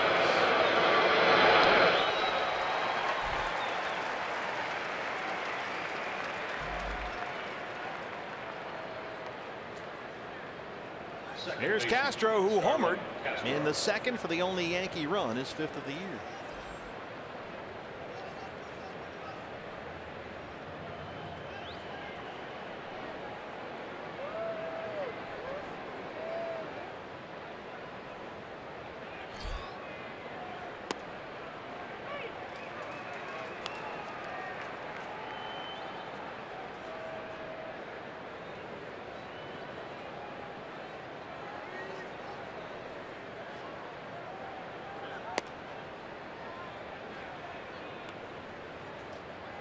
Series finale coming up tomorrow night, fans. dbacks.com/tickets. Another big crowd here tonight. Great atmosphere in the ballpark. Shelby Miller on the mound for the Diamondbacks and the hard throwing Nathan Eovaldi for the Yankees.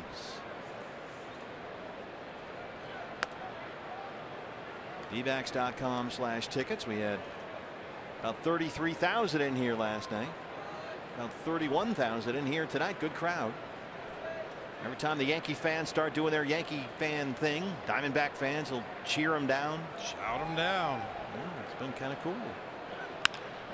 Up the middle. Base hit for Castro. A 2-out single keeps the 7th going for Chase Headley. Just a well-placed grounder just out of the reach of Nick Ahmed up the middle of the field right there. Skidding along that outfield grass on his belly. Headley has popped up, struck out 0 for 2.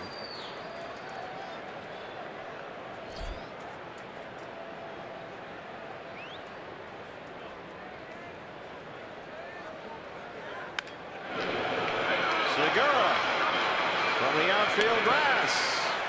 Zach Greinke retires 17 of the final 19 he has faced. He leads at 5-1.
Chase Field as Paul Goldschmidt walks to the plate. He made a young child's day today. 7-year-old Hollis Darty is fighting pediatric brain cancer, a rare form of it called DIPG. He was here earlier today at batting practice. And actually, I have this on my hand. This is Hope for Hollis, a green heart with the H in the middle. Goldie has it actually on his left hand as well. You can't see it, obviously, because of the batting glove. But it just made his day to be able to meet Paul Goldschmidt. He was here watching baseball. I don't see him in his seat right at this moment, but for this entire game, just until about 10 minutes ago, after 29 straight days of radiation, guys. hopeforhollis.org. Well, we got to meet Hollis and his whole family, Jody. They came up and paid our booth a visit. At that point, Hollis was really looking forward to a hamburger. Yeah, he was a little hungry. Yes, he was. And he and his brother Rhett were up here taking the view. Goldie has been aboard 3 times tonight. 2 singles, a walk. He's got an RBI. He scored a run, and he's stolen 2 bases. 3, 4, 5 hitters due up this inning for the Diamondbacks in that 4-game San Francisco series when the Giants swept the Diamondbacks. The 3, 4, 5 guys in the lineup went a combined 8 for 44. They drove in 2 runs and struck out 15 times. So far in this Yankee series, they're 10 for 22 with 7 driven in and 3 home runs. And guess what? They lost the Giant games. They're winning the Yankee games. It's all the difference in the world. Goldie just does get a piece of that one to stay alive.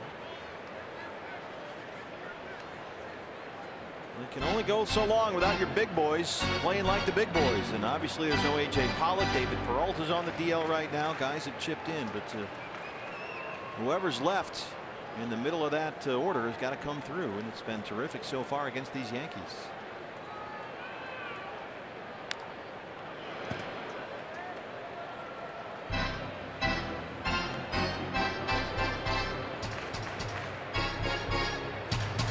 Still no one throwing in the Diamondback bullpen. Zach Greinke, his spot in the order won't come up for a while now, batting 9th, Goldie 3rd. So Zach may keep going here. Could be somebody throwing underneath there that we don't see, but no one warming up as of yet. Here's a tapper, slow roller. They're going to let it go foul.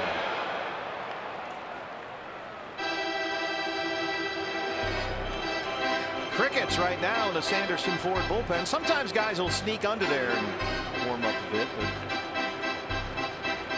nobody throwing right now. Not quite sure what that warm-up Randall Delgado was doing there on that end chair. Yeah, he's still throwing something at the fence.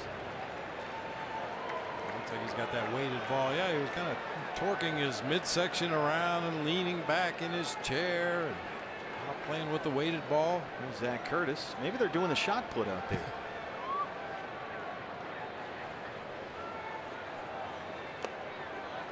Goldie takes full count, 3-2. 10 hits for the Diamondbacks, only 3 for the Yankees. There's Randall, Zach Curtis, Jake Barrett. Bocce ball, maybe.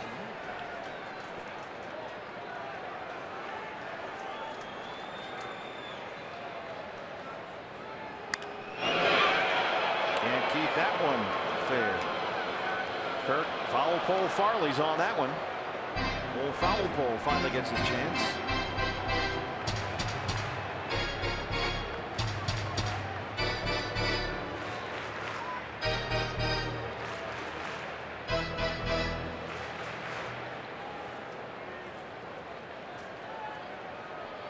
Nick Goody has started warming up in the Yankee bullpen, a right-hander. We saw him last night. 3-2 to Goldie. Got him.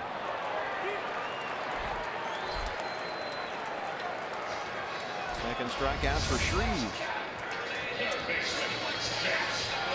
Nothing tricky there, just a little tailing fastball on the outside corner. What do these 3 hitters have in common, Bob Brantley? Anthony Rizzo, Nolan Arenado, and Jake Lamb. They are all tied for 6th in extra base hits in the major league. So Jake is up there right now with some Some pretty big names. Rizzo, Arenado, Lamb, all with 21 extra base hits. That's tied for 6th best in all of baseball. It's our Jimmy John's delivery of the game. Jake Lamb, a 2-run homer in the 5th. He hit one into the pool area for the 2nd night in a row, both in the 5th inning. What makes that even more impressive, the company that Jake is in, is the fact that Rizzo plays every day. Doesn't matter who's pitching for the other team. And the same thing for Nolan Arenado. He rarely gets a day off. But as we know, Jake has had to sit a few times this year against tough lefties. Still able to produce in a big way with those extra base hits. And they're right now against a pretty good lefty, in fact, down 0-2.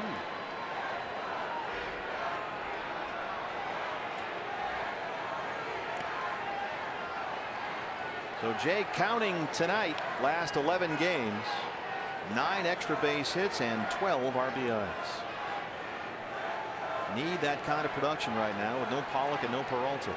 I know you probably know this already, partner, but you know who's #1 in the majors in extra base hits? Right, you can't see because I'm off camera, but I'm doing my David Ortiz thing. Yes, indeed. Big Papi having a huge year.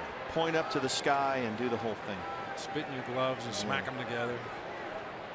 Yeah, he's going out in style, Big Papi. His final season, David Ortiz. In 2nd place is a guy that David Ortiz could fit in his back pocket, Jose Altuve. And that, literally, he could fit him in his back pocket. We'll see both those guys later this year. We go to Boston. And Houston, we play home and home with the Astros again, just like we did last year. 3-2 on Jake Lamb.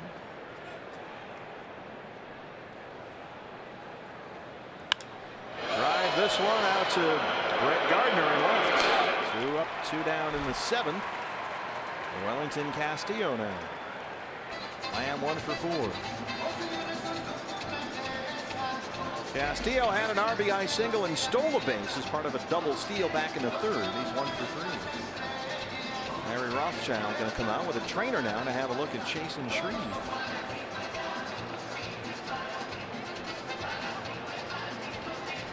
Nick Goody is still warming up in the Yankee bullpen, the right-hander.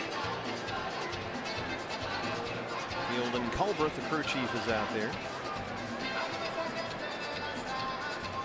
Steve Donahue, the head athletic trainer for the Yankees. 38 consecutive seasons with the Yankees organization. You bet he's seen a few things in his day. Oh, you bet he has.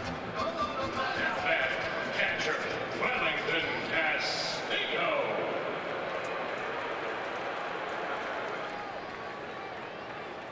Castillo now. 2 outs in the 7th.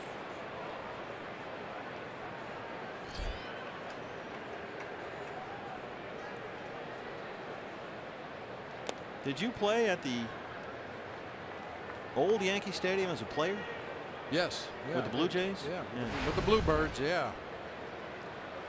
That's where I actually got a hit off of John Candelaria. I think I told you in the past, at one point in my National League career against John Candelaria of the Pirates, I had 9 consecutive base hits against him. 9 times. Candelaria goes to the Yankees. I go to the Blue Jays, and the first time I faced him, I got another base hit, and he chased me down the first baseline screaming, "Some things never change." Tony Pena, the great Tony Pena, on the left there. That was a great park to go to, the old one. It was more for the atmosphere than the park itself. Oh yeah. Ooh. It was something though to be there on a big night.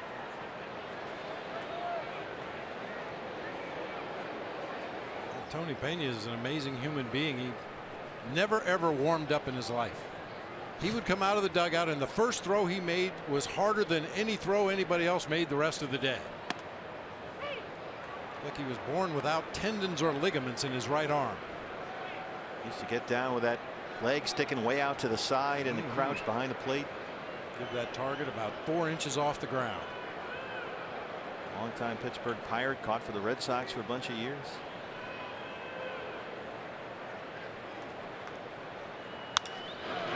Oh, Mark Teixeira takes extra bases away from Castillo and ends the 7th. Big Tex at first base, a beauty there. We'll go to the 8th inning. The Diamondbacks lead the Yankees 5-1.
7 innings. He's given up only 1 run on 3 hits, has not walked a batter, struck out 7, and has retired, Bob, 17 of the last 19 he has faced. And if it's possible, he's looked more dominant than that. He is really dealing tonight. Everything working for him. Had some location issues in that first inning when he struck out 2 of the 3 batters he faced, but he was missing his spots. Fortunately got through that first inning and has really settled in since. And offensively, as you see on our Gila River game summary, the Diamondbacks have another good night at the plate. 5 runs on 10 hits. Goldie 2 for 3. He's stolen 2 bases. Jake Lamb a 2-run homer in the 5th. He's homered for the 2nd night in a row. So Greinke back out there to start the 8th at 92 pitches, and Didi Gregorius leads it off. Didi 0 for 2.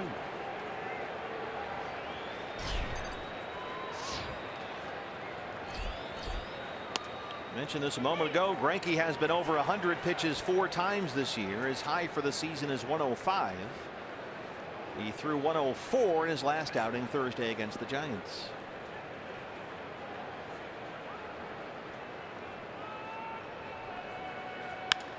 Didi knocks it into left center, a leadoff single. Just the 4th hit for the Yankees.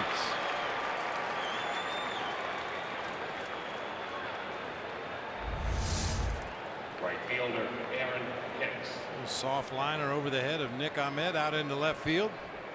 Bullpen is busy for the Diamondbacks. Daniel Hudson has started throwing down there. Yankees haven't had a lot of base runners, period, but that's the first leadoff runner they've had on in this game. A look inside the Sanderson Ford bullpen. Aaron Hicks steps in. He has twice grounded out, 0 for 2.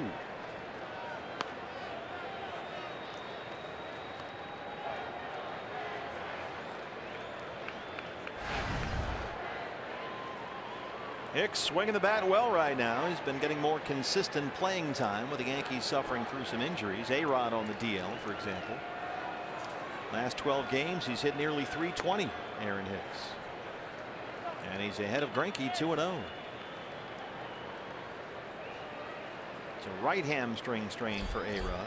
Carlos Beltran has been DHing more lately. No Beltran in there tonight.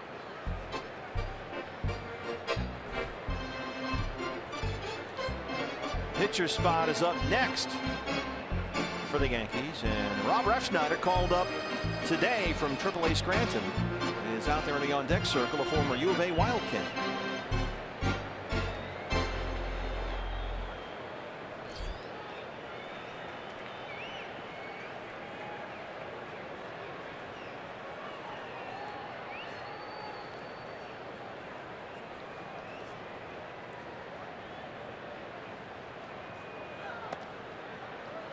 (3-0). So Gregorius leads it off with a single. He's behind on Hicks 3-0, approaching 100 pitches. Daniel Hudson still throwing down there in the Diamondback bullpen.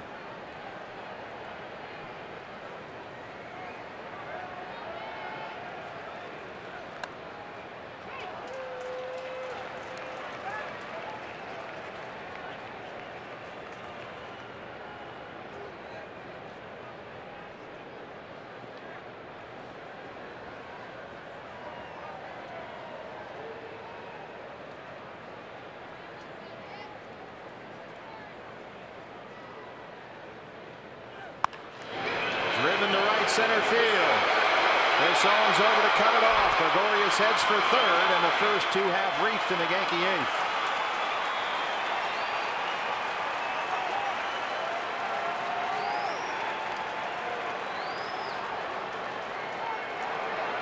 And that's going to be it for Zach Greinke. 99 pitches, 69 strikes. He has pitched a beauty. But it's up to Daniel Hudson now to clean up the mess. Runners in the corners and nobody out. And we'll watch the reception for Greinke here, who has pitched his best game as a Diamondback. That was vintage.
8th inning, nobody out. Yankees have him on the corners. Daniel Hudson in from the bullpen. Hey fans, we invite you to participate in Gila River game nights by signing up at one of the interactive kiosks located right here at Chase Field during any Diamondbacks regular season home game. Yankees have a threat going. 2 on, no outs in the 8th inning. And the new pitcher for the Diamondbacks, the right-hander Daniel Hudson, 17 appearances, a 1.56 ERA. Huddy took the loss Saturday against the Giants, but had a nice bounce back outing Sunday when he worked a scoreless inning in the 8th. Rob Refsnyder was out there in the on-deck circle for the Yankees. He has been recalled. Joe Girardi will try and get back in this thing with one swing as Carlos Beltran will hit for the pitcher. Gregorius is the runner at third. Hicks at first, nobody out.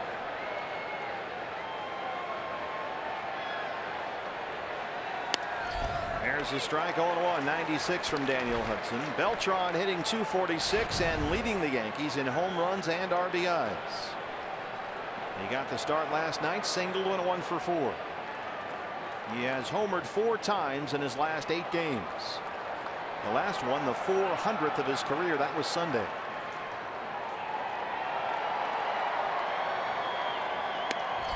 Oh, 0-2.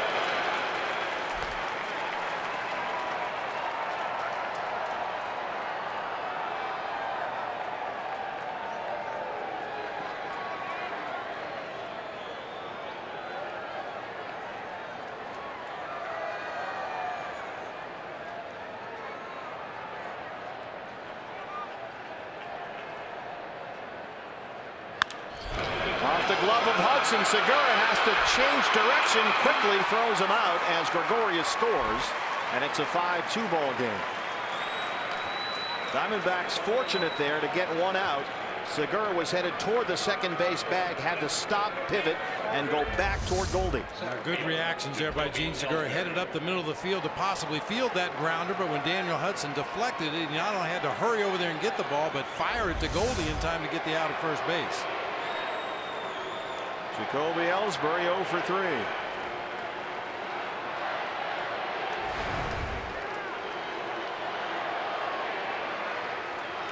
You happy to trade the run for the out in that spot there? Yeah, I think so.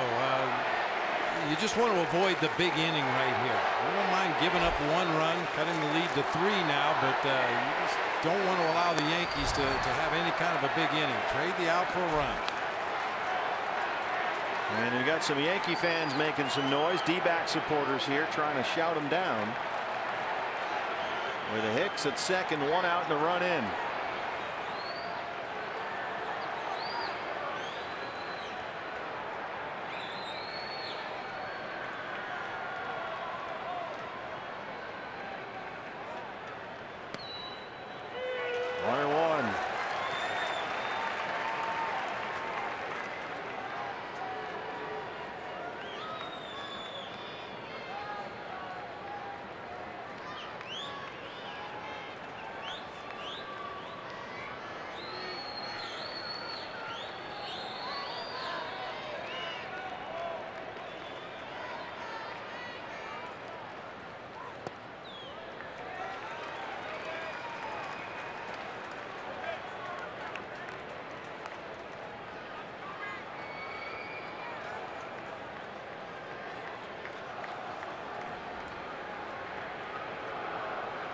Ten hits for the Diamondbacks, now 5 for the Yankees. 2-1 on Jacoby Ellsbury. A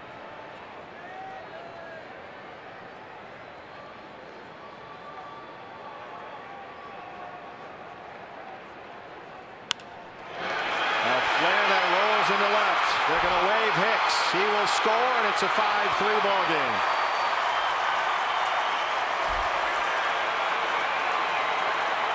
Just squirted through the infield for the RBI single for Ellsbury. Seen a lot of base hits go through that hole in the ball game tonight, mostly off the bat of Diamondbacks hitters, but this time Ellsbury finds that 5.5 home, chasing Hicks on in. Brett Gardner now. Yankees have the tying run at the plate with 1 out in the 8th.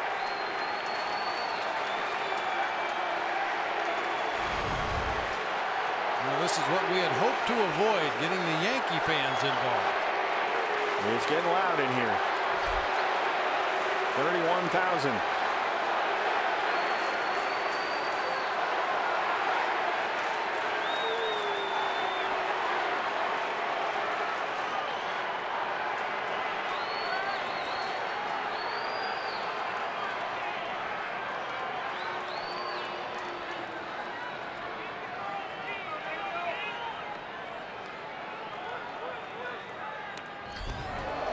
Got away from Huddy at 95. Almost got away from Wellington Castillo, right up in the webbing of the glove that time. That ball was ticketed for the backstop. Brad Ziegler has started warming up in the Diamondback bullpen.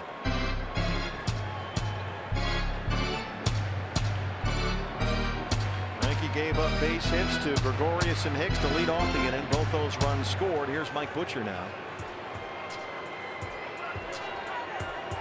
This is a slow the momentum meeting more than anything else. Sometimes you just want to slow them down, do something to break the rhythm of this game. I'm sure that Mike has something informative to offer to Daniel Hudson out there on the mound as far as pitch selection, how to go about getting Brett Gardner out in this situation. But more than anything else, just make the fans sit down, back into the rhythm that was working so well for the Diamondbacks and Zach Greinke earlier in the game.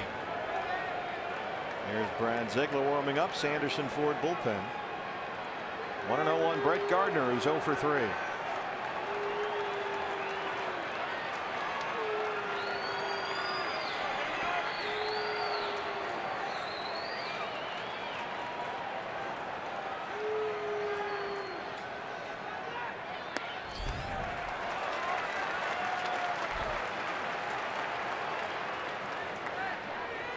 Jake Lamb about even with a bag at third. He'll creep in a bit. Gardner's got very good speed.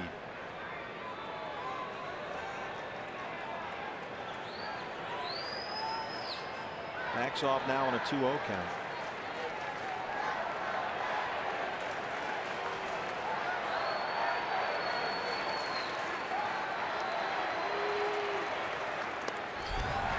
Daniel Hudson having problems throwing strikes.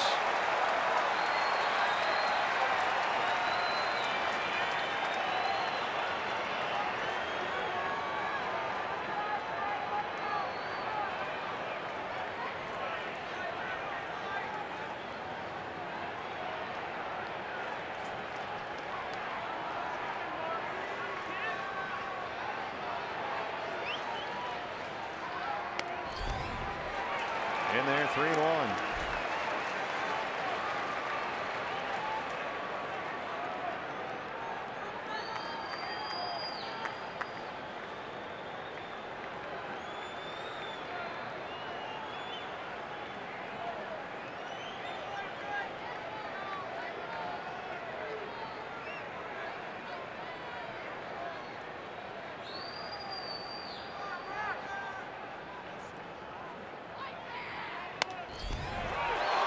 Full count, 3-2. Fielding Culbreth says it was in there. Might have been a little high.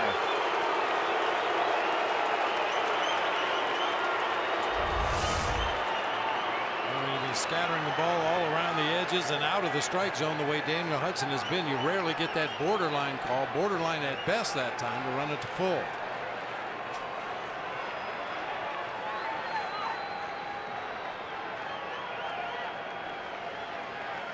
Three and 2. Got him.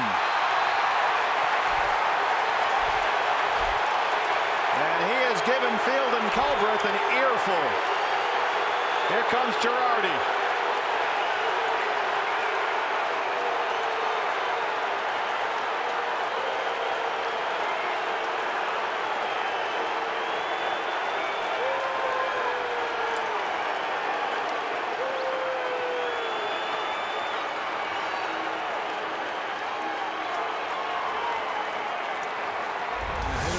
Complain about umpires that call one pitch up out of the zone. That one's right on the corner at the knees, but Wellington Castillo was coming out of his crouch in the event of a stolen base attempt by Ellsbury and made it look a little worse than it really was. The last pitch was actually on the edge of the strike zone right there. The one before, the high strike, I think that's the one that really got Gardner.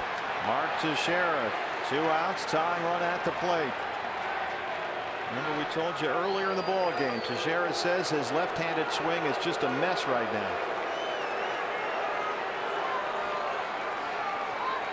He is 0 for 3. He's grounded out and struck out twice against Zach Greinke.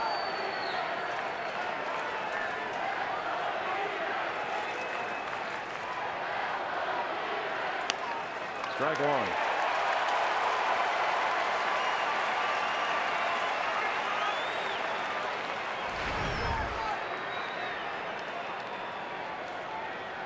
The Zach Greinke changeup has been a great weapon all night long against Mark Teixeira. Daniel Hudson started the sequence with a straight changeup. 0-2. That's behind Tony Peña at first. Hardy in the driver's seat. Gregorius singled. Hicks singled. That was the end for Greinke. They got an RBI and a ground out by Beltran. Ellsbury knocked in a run with a single. Gardner struck out. Now it's 0-2 on Teixeira.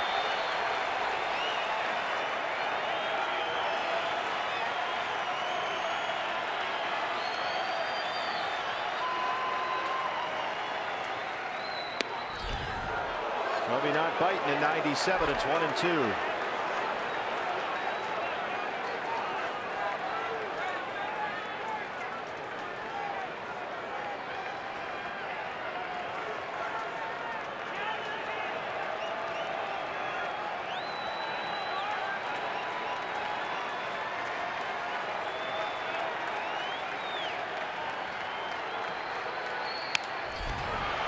Out of play.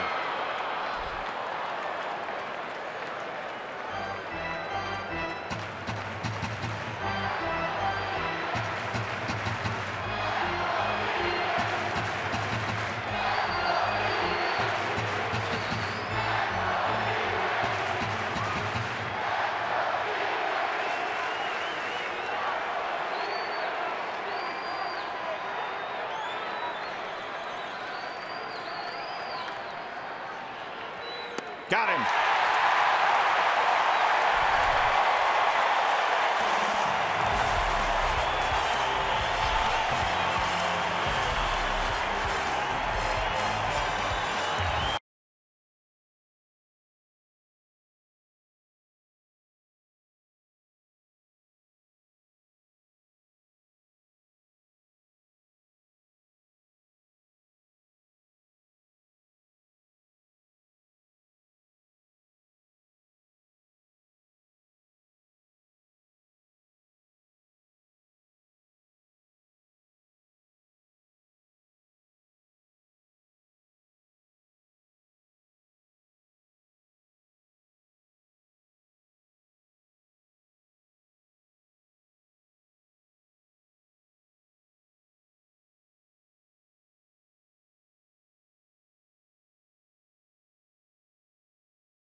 Performance tonight as quote vintage. I think just sitting next to you, it sounds like you feel the same, but why do you think that's the case? Well, a little bump in the 8th inning right there, but had a lot of things going well for him tonight.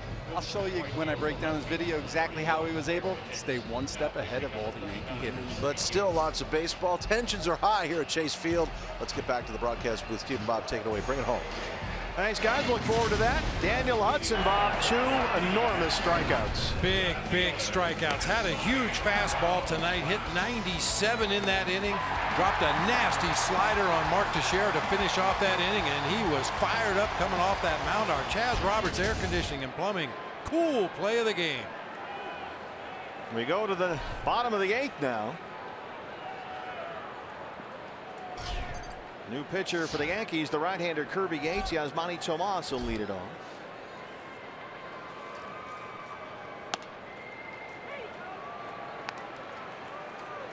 Defensive changes for the Yankees.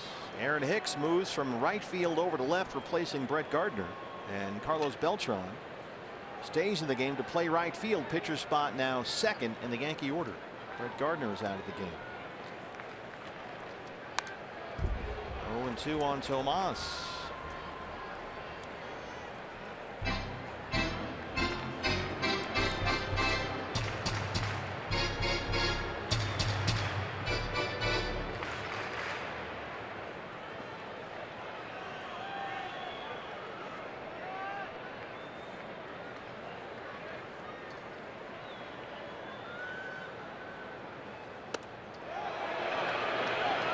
Yes, he went. Jim Reynolds at first. Tomas strikes out.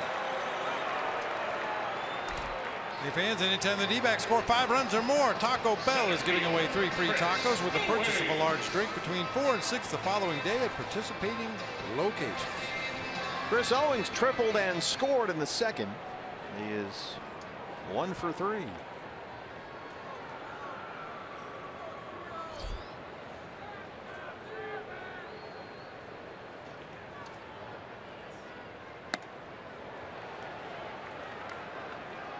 Brad Ziegler set to go in the Diamondback bullpen. Yankees in the 9th. As you look at the numbers on Kirby Yates, who's had a good year, the right-hander. A 1.88 ERA in 15 appearances. Yankees will have McCann, Castro, and Headley 4, 5, and 6.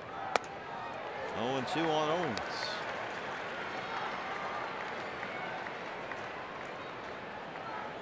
Brad Ziegler. The Diamondbacks record 35 straight save opportunities converted.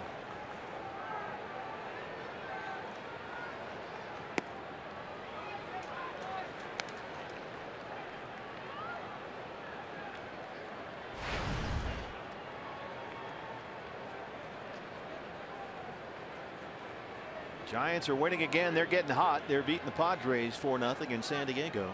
Dodgers leading the Angels 5-1 in the 9th.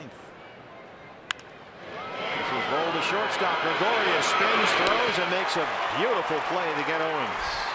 We've seen Didi do that here before. He's just been such a good athlete in his days here in Arizona, covering a lot of ground. Very good body control, spinning around, making those accurate throws. 2 down for Nick Ahmed. Nick has got another 2-hit night, a pair of singles. He's knocked in a run after he doubled twice last night. If he should reach pitcher spot is next. Phil Gosselin in the on-deck circle.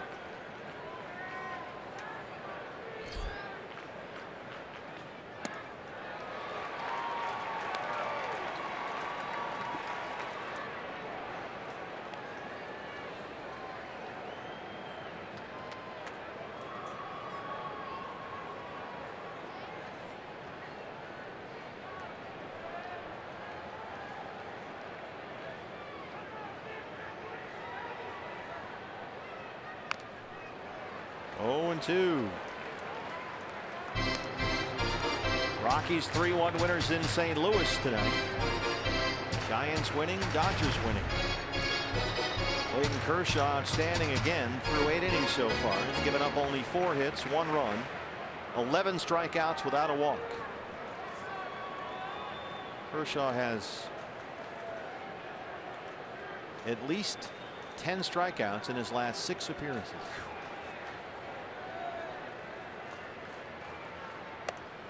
Ahmed strikes out. What's next? Brought to you by CenturyLink. It's Brad Ziegler with a 5-3 lead in the 9th.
ninth inning at Chase Field. The Diamondbacks lead the Yankees 5-3, and on to close it out is Brad Ziegler.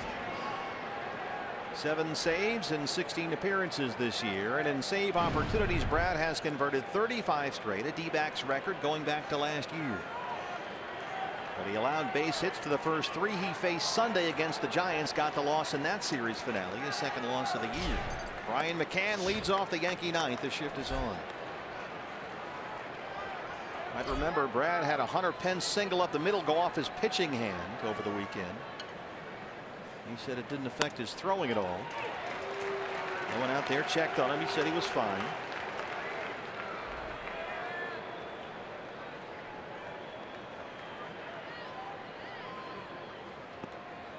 Two and 1 on McCann, who is 0 for 3.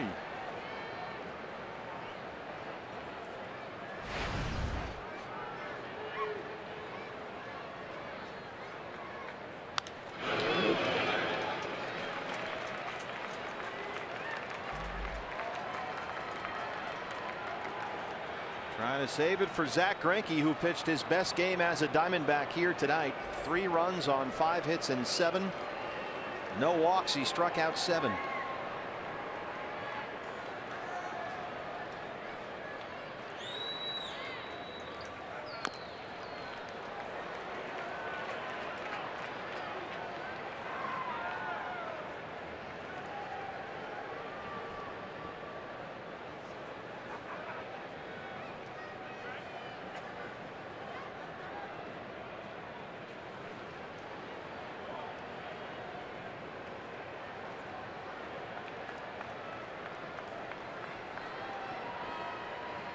Two balls, 2 strikes.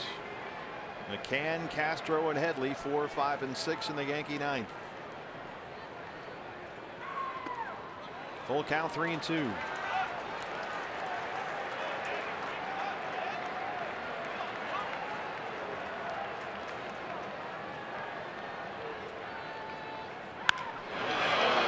the air, left center field.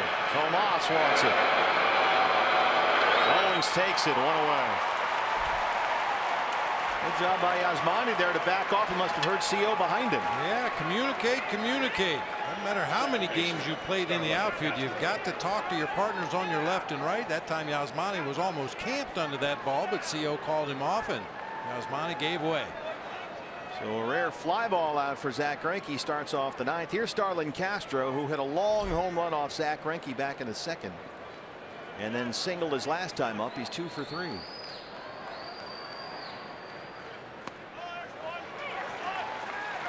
And through 5 innings, Castro's home run was the only Yankee hit against Zach Greinke.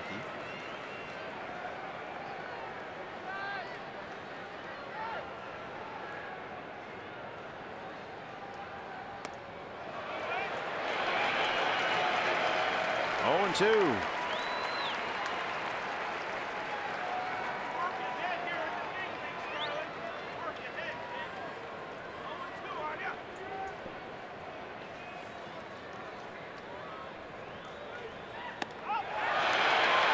Gone. 2 down.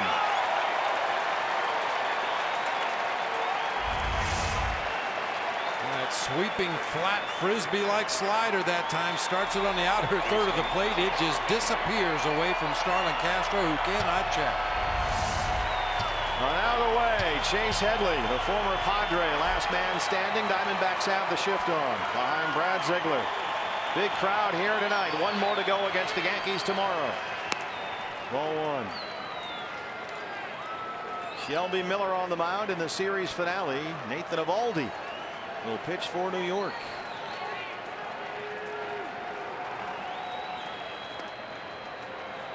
Diamondback Live postgame show coming up next.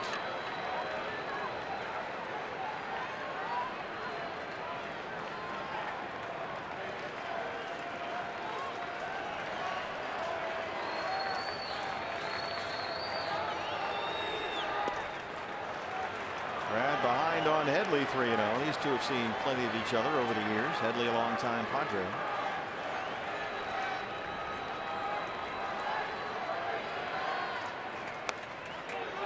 Well, the Yankees Yankees here with 2 outs in the ninth. They're going to get the tying run to the plate, and it's the former Diamondback, Didi Gregorius.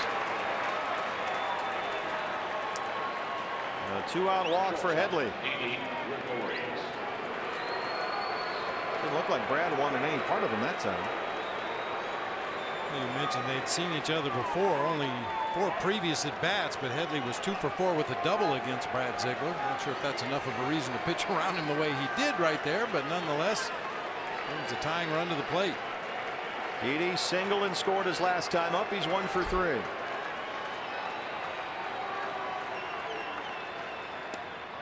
All 1.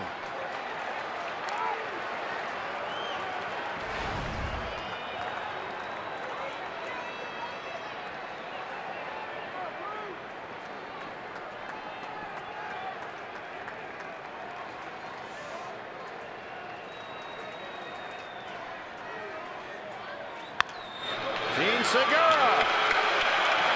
Diamondbacks win it, and they win a series at home at Chase Field as Ziegler shuts the door on the Yankees 5-3. Not as much of an offensive explosion as we saw from the Diamondbacks last night, but they came up with some timely hits, including that 2-out base hit in the second by Nick Ahmed. Big home run by Jake Lamb, giving him 2 in the last 2 days. A good win against a tough team. And Zach Greinke pitched his best game as a Diamondback. 3 runs on 5 hits. He went 7. Did not walk a batter and had 7 strikeouts. Joe Borowski will break that down on Diamondbacks Live postgame, which starts right now with Todd Walsh. Todd. It does. Thank you very much, Steve and Joe. We sat there on the pregame show as we watched the Diamondbacks shake hands and wondered which closer we would see first in this series. It was Brad Ziegler, but you were sweating out Daniel Hudson in the 8th, weren't you? Yeah, that's a tough situation to come in. You got first and second, no outs. You know you have to get through this inning right here. Settled down nicely and got through it. The bottom line is the Diamondbacks put together a win here, and it got tense late and they held on, so that's a great sign for them. They win a series and back-to-back wins at home. How about that? So we'll take a break. When we come back, our complete coverage continues here on Fox Sports Arizona. Diamondbacks Live, the post-game show. Jody Jackson is down at field level. She'll talk to Paul Goldschmidt, I believe. We'll also go up to the broadcast booth and hear from Bob Gremley, manager Chip Hale, and more player reaction. That's all straight ahead from Chase Field. When we come back, Diamondbacks Live after this Diamondbacks 5-3 win over the Yankees.